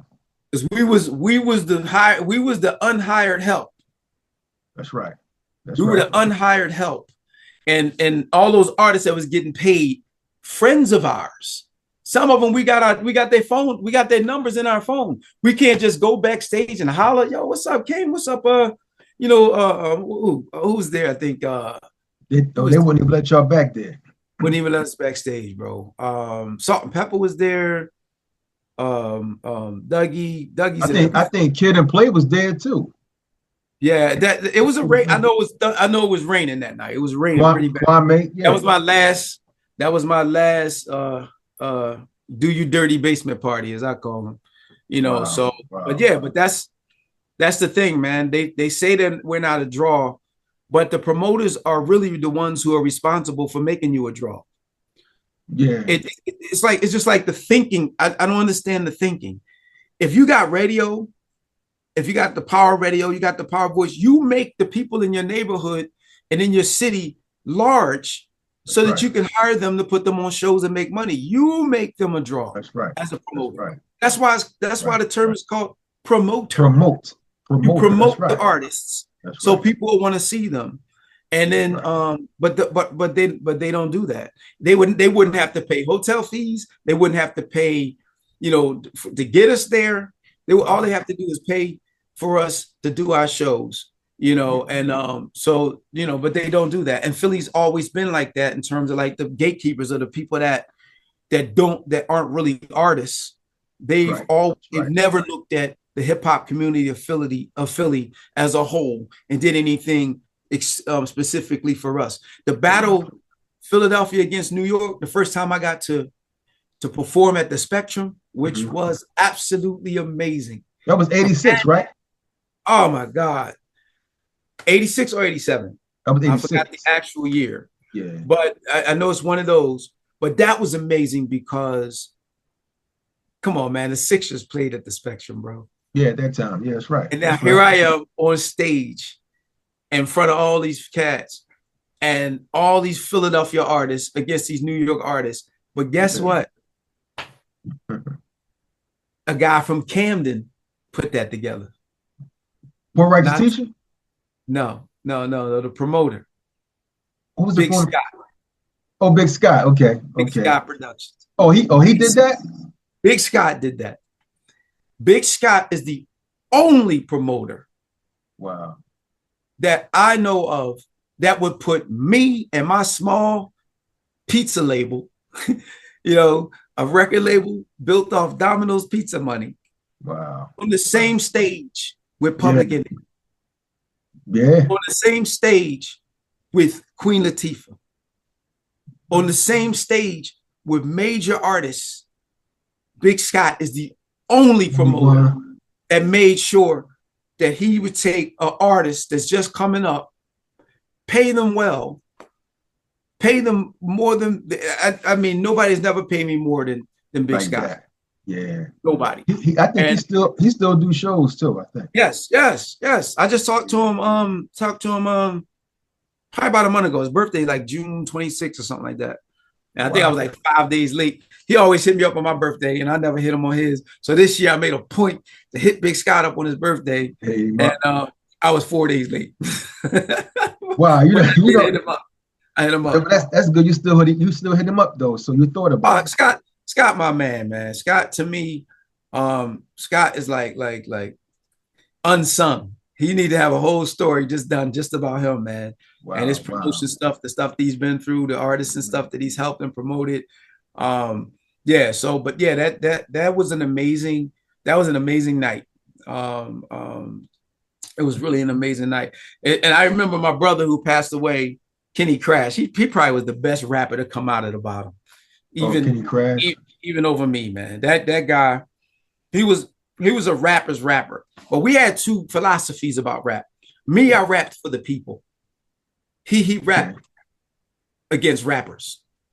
So he was a battle rapper. Well, he's battle rapper. He's a rapper's rapper. You know what I mean? Me, I was a people's rapper. And I remember being in the Spectrum that night, and I was like, Kenny, I know, look, man, I know you like the hard rhymes, because I can do them too. I can write the hard, real lyrical stuff, but I choose to do stuff that's really simple to say. I said, let me show you why I do rhymes that are simple to say. And I walked out there and said, every morning I wake up, I eat Captain Crunch. 13,000 people. I eat the same thing for dinner. They song right with you. You write songs for the people. That's right. This is where a lot of lyrical rappers really mess up at, is they try to write rhymes for rappers. Yeah. You need to write rhymes for people. That's right. Because music typically is supposed to make you dance, move, have a good time. If a guy just battle rapping like crazy, and you really gotta get a thesaurus to figure out what he's talking about. And now some people love lyrical rap, but lyrical rap really doesn't. It doesn't really get as big. It doesn't. Not like as a lyrical rap. They're not playing a lot of that at the party. No. And like Eminem, they're not playing that at the party. They're not playing it at the barbecue. They're not playing it at the block party. Not in black neighborhoods. No. You know, it's just not party music. You know, so I was able to just, you know, to show my little brother. I said, look, man, I'm gonna show you the power of a simple song. You know, you can write a simple song, and that appeals to people. That's right. And have a lot more momentum than something that you sat there and articulated in a way where like people got to figure out what you said, you know. And I released a record on him. He's the only other artist that I put out was my brother. And and it's funny because somebody asked me in an interview, well, how do you feel about that song being so strong, you know, and your brother doing a better job rapping on that record? I said, dude, I made the beat. That's right. Yeah, you control that. You're the beat maker. I made the beat. That was me and my brother loving each other. That's right. You know what I mean? So all the hate, like there's so much hate, man, where people try to like separate you in any kind of way. It's just like, oh, your brother better than you. Okay, all right, whatever, man. You know, I'm playing guitar, I'm producing, I'm putting out records, I'm playing piano. You got a lot going on, like, man. So stuff. I'm like, I said, and I tried to put my brother. I put my brother out, and you know, he, you know, like again, rest his soul. He just really wasn't into all the stuff you needed to do to be a star in the music business. Okay. You know, he just wanted to stay on the corner and do his thing. He didn't show up for studio time. Sometimes he didn't, you know, he didn't put the energy and the work in. So, but that was the only guy I put out, and it tainted me too. I said, wow, I could put all this money and energy into an artist. And they don't even show up for themselves, you know. So that was like, you know, that was hard to swallow, but I'm glad I got it to a point where I was like, look, man, I don't even want to talk about music and stuff, man. Let's talk about something else. Yeah, I mean, I don't want to argue why you didn't show up at the studio session. Oh, you know, I spent my money, you ain't show up. I don't want to, you know, get into that. And you know, but yeah, man. So that was a great day for that, to be able to show my little brother how the power of music. The power of music. Yeah. Right. Yeah. So, and the song still to this day, people tell me that my young boy heard the song, man, and he love it. He's like 50, you know, like wow, you know. So it stood the test of time. Well, yeah, that's all that matters, man. That's all that matters, man. It's still the test of time, man. You know, and you put in work. You've been here since what? You've been doing this since 85? No, 84, right? Well, I started 85. Oh, before records, right? Yeah, before we made records, we was all over the city, beating up on rap groups. I mean, on DJ groups, we was beating up. DJs. Yeah, before it even was like any rap involved, you know. Yeah. Wow. So, well, man, that's dope, MC Breeze, man, and I'm happy, man, that you came onto the show, A Vision Entertainment. I've been trying to get you for a minute. I've been trying to get you for a minute. I know, man. There's so much going on, man. We just finished the movie called Homies Battle for the Block. It's a cartoon movie, and it's on there. If you download, what is it, Fawsome.tv? It's spelled FAWSOME. Yeah, Fawsome. Yeah, I know what that is. I have that. I have Fawsome. Oh yeah. We're on there. Homies. It's Homies Battle for the Block. And here's the beauty of that. Wow. Is that it's just basically it first was like, it was just some content I was putting out. I was putting out this content, two guys sitting on the bench having conversations like guys have, you know, like, hey man, would you make love to a woman with no head? You know, other guys like, well, what those shoulders look like? You know what I mean? So it's like those kind of conversations. If she got nice feet, that kind of thing. Wow. And so I was doing that, and it started to really pick up. Yeah. I did probably 8 or 9 of them. I said, you know what? I'm gonna make a movie out of this. And so I turned it into a movie, and it's called Homies Battle for the Block. And I mean, even if you do search like on your Fire Stick or whatever, you type. I'm gonna check it out. Homies Battle for the Block. It'll pop up. So I have Fawsome. Oh yeah. So we're doing so the next movie I'm working on is called Grumpy Joe, and it's a what I want to say. I saw that. It was like a animated. You had an animated figure. Yeah, on yeah, that. yeah. So Grumpy Joe is me being a comedian, and I'm like telling all kinds of jokes like I'm in live, like I'm live Yeah. in concert. So Mhm. yeah, it's and then after that we got two more. We're doing 4 movies this year, and I'm doing a live action movie probably the beginning of the year in Vegas because you don't want to really work in the sun out here. It's Okay. Yeah. it's Yeah. I know. it, I know. It beams. It beams out there. And yeah, yeah. also, like you also have, in addition to the music, you working on a film, including the movie Brotherly Love. You already did that. It's with your daughter, right? No, no, no. That's not Brotherly Love. That's The Dark Things. Oh, so it's not called Brother. That's a Okay. horror movie Okay. called The Okay. Dark Okay. Things. I'm working on with my daughter. Okay. All right. Brotherly Love. I know why you said that because you saw that Brotherly Love is a movie done by Jamal Hill, Jamal Hill. Okay. Okay. great filmmaker from Philly. Yeah. He's done Yeah. probably 10 projects by now. Yeah. But Brotherly Love, um, there is a scene. It's got Keke Palmer in it, Okay. Quincy Brown, which is Albie Shore's son, Yeah. raised by Baby Oil, and Mhm. so they shot the studio scenes in my house Oh yeah. in Okay. Philly. Okay.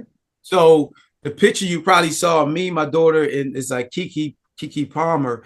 Those are just some behind the scenes Oh, pictures that's that we behind the shot. scenes stuff. Yeah, Okay. yeah. All She's right. not in. She's not in the movie. It was Okay. just in her house. So yeah, I mean, So because I had a studio in my house, and so they shot. So if you watch the movie Brotherly Love, you'll see anything in the studio. Fatim is in there, from Kindred Family Soul. He's in there and he's working on my mixing board. He's like the guy recording them, and Quincy and Keke Palmer are in there and singing. That's my house in so Philly. you making moves like you don't even have to mention it. People just see. They see your work. They see what you're Yeah, doing. yeah. I You know mean, what I mean? So you making moves, man. yeah, That's man. dope. I ain't got time to be like trying to prove it because I'm still Yeah. moving. Like Yeah. somebody said the other day, "Oh man, you should do a documentary." I said they already did. Yeah. He's already Featuring one on you. Jazzy Jeff, That's huh? right. That's right. That's right. Jazzy Jeff is in Right. it. Quest is in it. Dice Ross, That's right. Schoolie D, what That's was it? right. Snow Lady B, Yvette Money, They already did it. Yep. Queen Latifah. Not Queen Latifah. I'm No, sorry. not Queen. It was Yvette Money and Malika Love. I don't know Malika why I say Love. yeah, Malika Love. but yeah. So the documentary's out there. It's called Philly Boy. You can see it for free on YouTube. It's called I Philly watched Boy. it. I A watched movie it, about man. MC3. So guys, you did the documentary. I said I did that already, man. Plus, I'm still writing my story. Yeah, I'm yeah. still So writing my that's story. that stuff is already done. You moving on to other things, man. Yeah, yeah, man. Yeah, man. One last question, man. What is the one of the most important life lessons you've learned through your experience in music? Um, to not believe that people are like I am. Okay. I think that was my biggest life lesson. And just be I think a lot of creative people and very intelligent people assume that their situation should be in everyone. Okay. And that came from really basically having low self-esteem about myself. It's like I'll give you an example. Like I'm talking to my dad, rest in peace, one day. And Yeah. my dad was saying something like he was talking about how my dad had a sixth grade education. Oh, okay. Started working for the where did he start working? He used to do like construction work. He would go to pick fruit. Like we talking about freaking 70s, did whatever he had to do Yeah. to Yeah. That's get us right. out of the projects, That's right? right. Mhm. Got us out the projects into an apartment on 43rd Lancaster. Then from there, he bought a house on 38th and Mount Vernon. Now he's a homeowner. So I Wow. am 14 years old and my dad's a homeowner.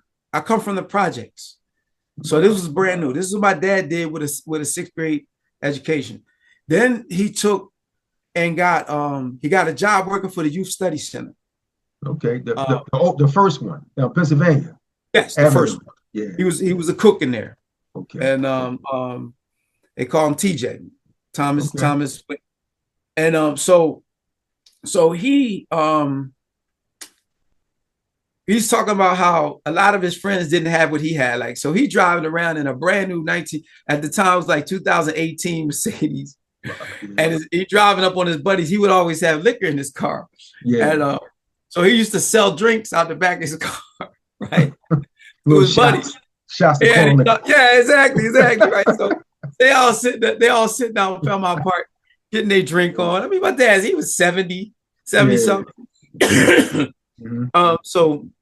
So he was talking about, he was complaining about how the other guys, a lot of them weren't at his level. Okay. You know what I mean? Some of them wasn't paying for drinks. They owed them money for months. You know, they didn't have this, they didn't have that. They need to borrow this and borrow money, the whole 9 yards and stuff. Yeah. And he was talking about, what's wrong with him, Joe? What's wrong with him, right? And I said, there's nothing wrong with them. You're not giving yourself credit. You're not asking yourself what's right with you. That's right. And it's like, because it dawned on me, like, you keep trying to push. It's like, if you're a very kind person, you expect others to be kind. But that's not the case. It's not. It's confusing. Yeah. It's absolutely confusing. So you got to learn to meet people where they're at. That's right. You know, you don't assume that everybody is like you. There was another time I was in the studio and trying to teach this young guy something, and a buddy of mine, Bird, Dante, Dante, my right hand, he pulled me over to the side. He said, bro, you got 17 years in this. In the game? He started last month. Wow. Calm down a little bit. Wow. He started last month. Because I used to think everybody should be as smart as I am. Everybody should be able to do the same things that I do because I did it. And all that is saying is I'm not special. That's right. You know, and I had to learn, no, I'm special. Mm-hmm. Like there are people who are better than me. There are people who can do things better than me, you know, but I wouldn't give myself that credit. I wish early on in my life, I would have given myself credit, but I had so much dark, you know, people telling me what I couldn't do for so many years and for so long, that I was making moves, but I still didn't really understand that what and who I am was special in the things that I was doing. You know, another example is I used to really like be down on art. I'm like, yo, man, I'm still putting music out. Yeah. Last year, from the month, all of November, I put out 16 songs like every Friday until the end of the year. Wow. Which is one of those songs you brought up, me and my wife are on. I put out 16 songs straight every Friday. Just to get up a level of consistency on what I was doing. I hadn't lost my train. Yeah, you was talking about how just because you do things right, that don't mean that another person can do it. You know, and you also talked putting out songs and and I kind of expect everybody else to be how I am and to do what I do because I do it. And it took me a while. So I would definitely, I wish I would have learned earlier to give myself credit. Okay. To be able to say, no, man, you're special, bro. Like what you're doing is special. This is not normal. Stop talking to people. Stop talking down to people like they don't, you know, like they're not moving as quick as you did. Exactly. They're not me. You know what I mean? They're not me. And but it doesn't mean that they don't have value. So I learned how to do. I heard somebody say one time, they were like, look, man, if you can you're never going to get anybody to put 100% into, let's say 10% being the top. Yeah. You're not going to ever get anybody to put 10% into your dream. I'm at 10. They're not going to be in 10 for my dream. He said, but if you can get a couple of 4s, couple of 6s, maybe a Right. 2, and a 5. It help you out a little Help bit. you with your dream. Yeah. To move forward. Then and that really put in perspective. It's like, yo, man, meet people where they're at. That's right. That's right. You know, see what they can do for you. You know what I mean? How they can help you, how they can fit in, and not judge them based on the fact that they're not grinding. Everybody doesn't want this grind. They don't. Man, I'm in school all the time, learning new tech, you know, setting new stuff up. Oh, new AI. What's going on with that? Let me learn this. Some people just want to go to work, come home and eat a big piece of chicken, binge on TV, get back up the next day and go to work. We're all going to pass away and be dust eventually anyway. You know, so that's the thing. For me, that's living. Creation is living. That is not what it is for everybody else. You know, so that I wish I'd have learned early on. I probably wouldn't have been mad at so many people for not living up to what I thought their potential should be. Yeah, and plus those same people that you wanted to be a little quicker than you, I mean, quick on your level, they probably still not there yet. A lot of them probably.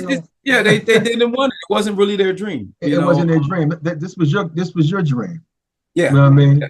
I want to thank you, MC Breeze, man, the legend. I want to thank you for this interview. It was very informative, and I know that.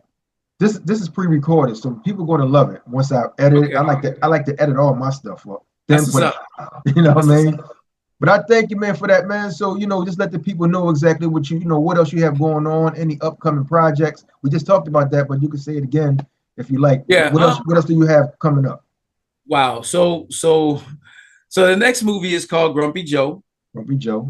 And there's some clips of it on my Instagram. And I don't even know what my Instagram is today. I changed the name so much. Hold on. It's not MC Breeze no more? It's MC Breeze _ Joey B Ellis, I believe. Okay. Man, you get so mixed up TikTok, and that's why they say you should have all your stuff named under the same. That's right. Yeah. But I'm MC Breeze _ Joey B Ellis. Okay. And so you'll see clips from different stuff that I've done. I've got clips on there from Grumpy Joe, as if you've seen. That's the next movie we're putting out. And then after Grumpy Joe, I'm doing an interesting movie called Trigger Stories. It's also a cartoon, and it is a movie about gun violence where the guns get an opportunity to talk. Wow, it's really, really interesting.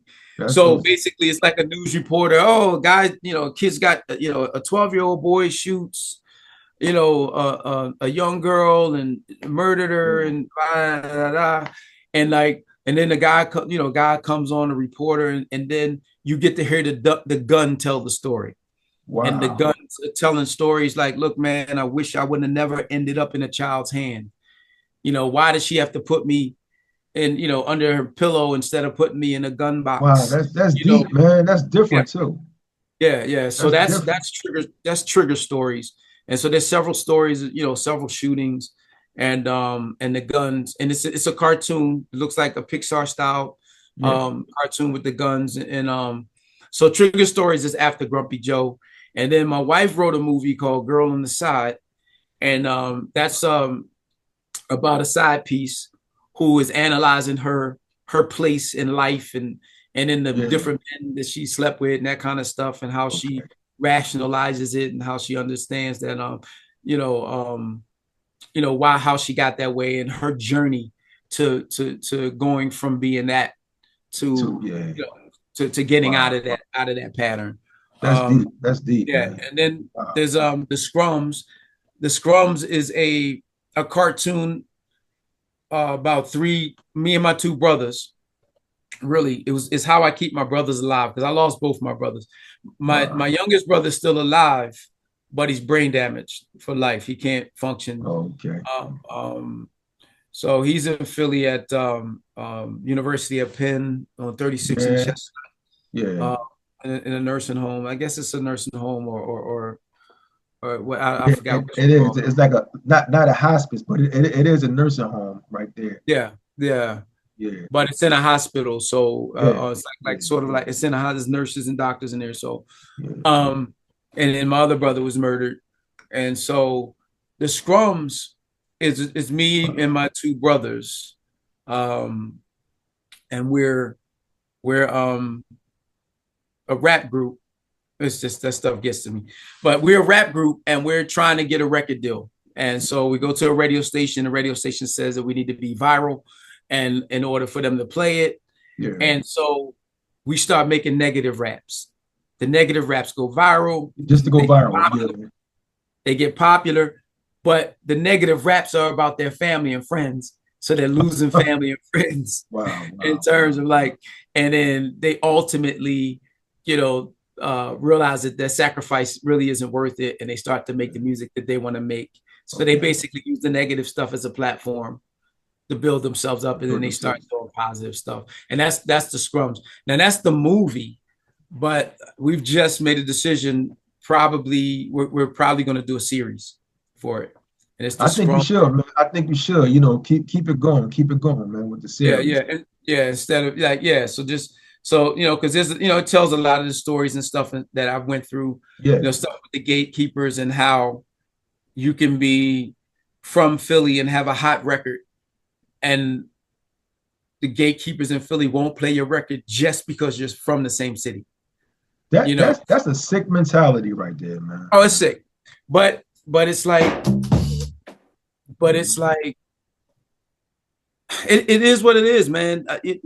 I look at life now at 61. There's a lot less bitterness, a lot less grumpy Joey in me now, because what I realize is that every day, everyone gets up and does whatever the hell they think they need to do to survive. That's right. And some of it's not the way we would do it. It's not the way the nice person would do it, the person who keeps their word, the person who will do my best to get back to you, to let you know when I can't, I mean, even in our communication, it's like, yo, man, I'll try to do it now. I'll hit you back, man. I can't do it yet. I'm not going to leave you hanging, and because I know how it feels. That's why when I got up, I said, I'm up. I don't have you worrying about whether or not, you extended this amazing opportunity to me. And I just took it for granted. I want you to know, look, I'm up. I went to, now if you go on my Facebook page, I did like probably 2 hours of just playing some beats that I had made with an app called Suno. And just trying to teach people that, like, look, man, it's time to use AI to make music because it's cheap. You're not getting that much money from streams. No. 0.005. So you can't spend a whole lot of money in the studio. So you got to use some of these tools to get your music done. That's right. And and the magic is, if like, I think Suno is like $10 a month, and you get up to 500 songs a month that you can make. You can make them for movies, for television, for self. That's worth $10. Yeah. So it's like you can put yourself in a position where you can get up and be creating every day. Songwriters love it. People who don't make music. You can take your song that you wrote, pop it in the Suno, and it'll make the music for you. Wow. That's how simple and easy it is today. Yeah, man. But it's like, why do it the hard way if you're not getting paid? Yeah, even Snoop Dogg, as big as he is complaining about what streaming pays. Yeah, that's right. He said so why put all your energy and your art into this stuff, man, when streaming is going to give you 0.005%. That's the only thing going in streaming now. Nobody buying CDs. No. Nobody buying MP3s. It's streaming. That's how you get your music played. And they're robbing the artists the way the record business has been robbing people forever. Why? People don't see that. Why are they still going through streaming if you know you're getting robbed? It's like because they send puppets out there to make it look like it's doing very well. So you got artists out there lying about how much money they make. Mm-hmm. So you're gonna have somebody go, oh yeah, well, I might make money like him. They're just like, they're plants. They're plants to keep drawing you in, making you think that they're doing better than they are. A lot of these artists are broke. That's right. Absolutely. I know that. Broke. They talking, they talking trash. And look, man, I made my money in real estate. You know what I mean? Like, this movie thing, who knows? But it's just like, but I'm an artist and I'm always going to make music and I'm going to do it by any means necessary. And these tools are dope. And it's crazy because you hear people argue, AI, AI, AI, AI. What is a drum machine? It's an artificial drummer. What is playing horns on your keyboard in your DAW, on your Logic Pro or Pro Tools? It's artificial music. It's artificial horns. Like music has turned into getting rid of band members forever. You want to play piano in the computer. You want to play the guitar in the computer. Play horns in the computer. Play the drums in the computer. Now they're complaining that the computer's now singing now. They had no problem with auto-tune. Yeah. You know what I mean? Well, some people did. A lot of people did. You know, an artist that can sing is mad at the artist that's singing with auto-tune. They use auto-tune. That's right, auto-tune. But all that other stuff has been replaced. All those other instruments. I play guitar. I started out in the band. When I left B-Force, I joined the band first. Joined the band, yeah. And we were playing music, and I suggested to them that we put a record out, and they were just like, "No, yeah, you can't do that." My band was the first people to tell me I couldn't do it. Wow. You know, first to congratulate me after I did it, you know, and had a hit song. But yeah, man. So bands have been replaced, and now pretty much they talk. You know, singers might be replaced, and it's all about the consumer. If the consumer don't mind, it don't matter. But there'll always be a need for people to perform. There'll always be a need for people to get on stage. And people will want to see live shows. You know that when you see these concerts and people show up at these concerts by the thousand. Was it 50,000 people at that show? That artist who so a couple of people died at this show. What was it? Future? No, it was one of them, not Future. I forgot his name. His name is Travis Scott. Travis Scott. That's what that was. 50,000 people, man, in there. Yeah. So people will still come out if you're talented, and it's so cool because it'll bring back performance. Because if you put enough AI music out there and you got a bunch of people that's performing live, it'll bring it back. Think it'll draw people in. I want to see live. Live ain't never went nowhere, man. If you good and you got the right promotion and you rocking, people gonna come out and see you. But now with AI, you got an opportunity to make a hit song to get to that level. And when you get to that level, then you can like do concerts and have people in and make money from it. You know, that's why it's so easy. It's with AI, and I think people should go that route. But man, like we're always behind, man. We're always behind. AI gives us an opportunity to play catch up. You know, wow. I was using ChatGPT the other day, bro, and I needed a logo, right? They make logos on Chat, right? Logos, all kinds of stuff. So that's funny you said logo. Because you can draw stuff on a piece of paper and it'll make it better for you. You can upload it into ChatGPT and it'll make it better for you. I did that. I did that with my logo. It was banging. That's what's up. Yeah, man. The other day, I don't like invoices. Like every once in a while, I'll do t-shirt jobs with people and stuff. Yeah. And I was like, okay, I'm gonna get these shirts from Michael's because it was like a family type of event. I was doing it for family. And I was like, yo, usually I would order it from Alpha Broader, which is a company there actually in Philly where you order blank t-shirts or whatever. Yeah, and so I'm like, ChatGPT.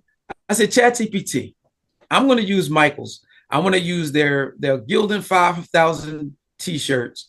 And I got one large. It was like 4 large, 5 this that. I put all the numbers in, right?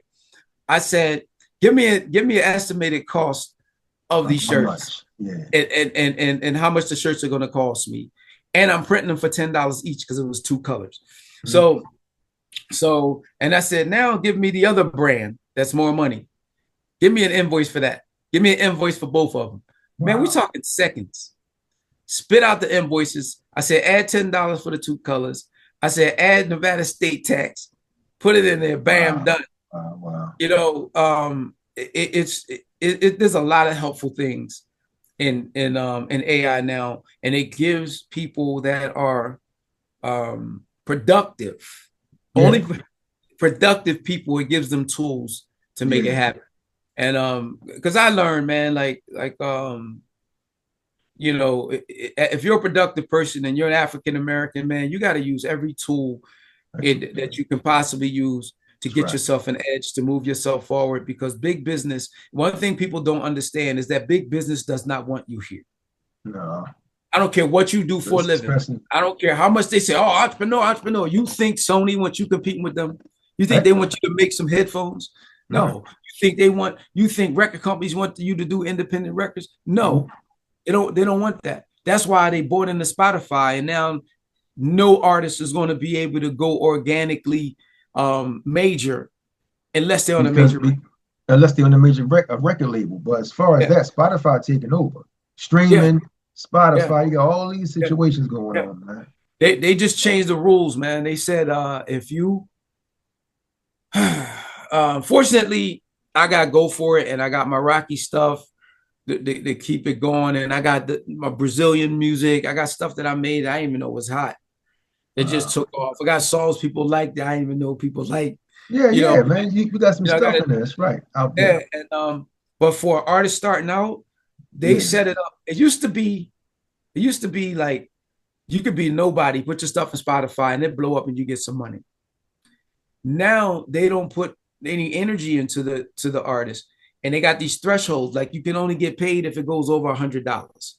If you don't get to 100, if you're at 99, you're not getting that money. And if it sits there for a certain amount of time, they take that money to major labels. Wow. They give the major labels your $99 because you couldn't get one more dollar. That's crazy. That's the new Spotify, that's the new Spotify program. But it's this, look, man, same thing with YouTube. They start demonetizing everybody and started all over with a record executive. I forgot his name, but some record guy came in there, and now YouTube really caters to big labels and big artists and big names. Oh, wow. And they demonetized a lot of people because they're like, okay, well, and they don't even tell you why, really. And so you don't step up to our standards. It's like you've been doing the same thing for like. Yeah, it's just an excuse. It's just something to say so they can continue doing what they want to do. Yeah. So any tool you could use, man, to get rid of the gatekeepers, you use. I use the company to put my films out. It's called Film Hub. And so you can't go directly to Tubi unless you know somebody with big name or whatever. Yeah. But Film Hub, what they do is you upload the movie to them, and then they broker it to different platforms. Yeah. And that's how you can get on Tubi, get on Netflix, get on HBO, depending on the quality and then on the needs of these particular streaming platforms. So that's a gem for anybody that wants to put a movie out. I would suggest more people make movies. I would love to see young filmmakers make movies where the people in the neighborhood beat up all the gangsters. That's the kind of movies I want. They can be just as violent, just as hard. That's right. But grandma got a crowbar beating the shit out of the gangster down the street. Wow. So look, I'll be there next year. Watch. Man, this MC Breeze, man, you doing some things, you doing a lot of things, and keep it up, man. Keep going, because with your ideas you just said, it's wonderful, man. With the Grumpy Joe and all other movies you're coming out with, keep that going, man, because that's something different. It's really different. I'm not gonna stop, man. Ain't nothing gonna stop me as long as it's heartbeat. Hey man, that's where's it at, brother. It is. I thank you, man. Like I said, I thank you again. Yo, this is MC Breeze, and you're watching A Vision Entertainment, bro. Yeah. Yeah. A Vision Entertainment. Check them out.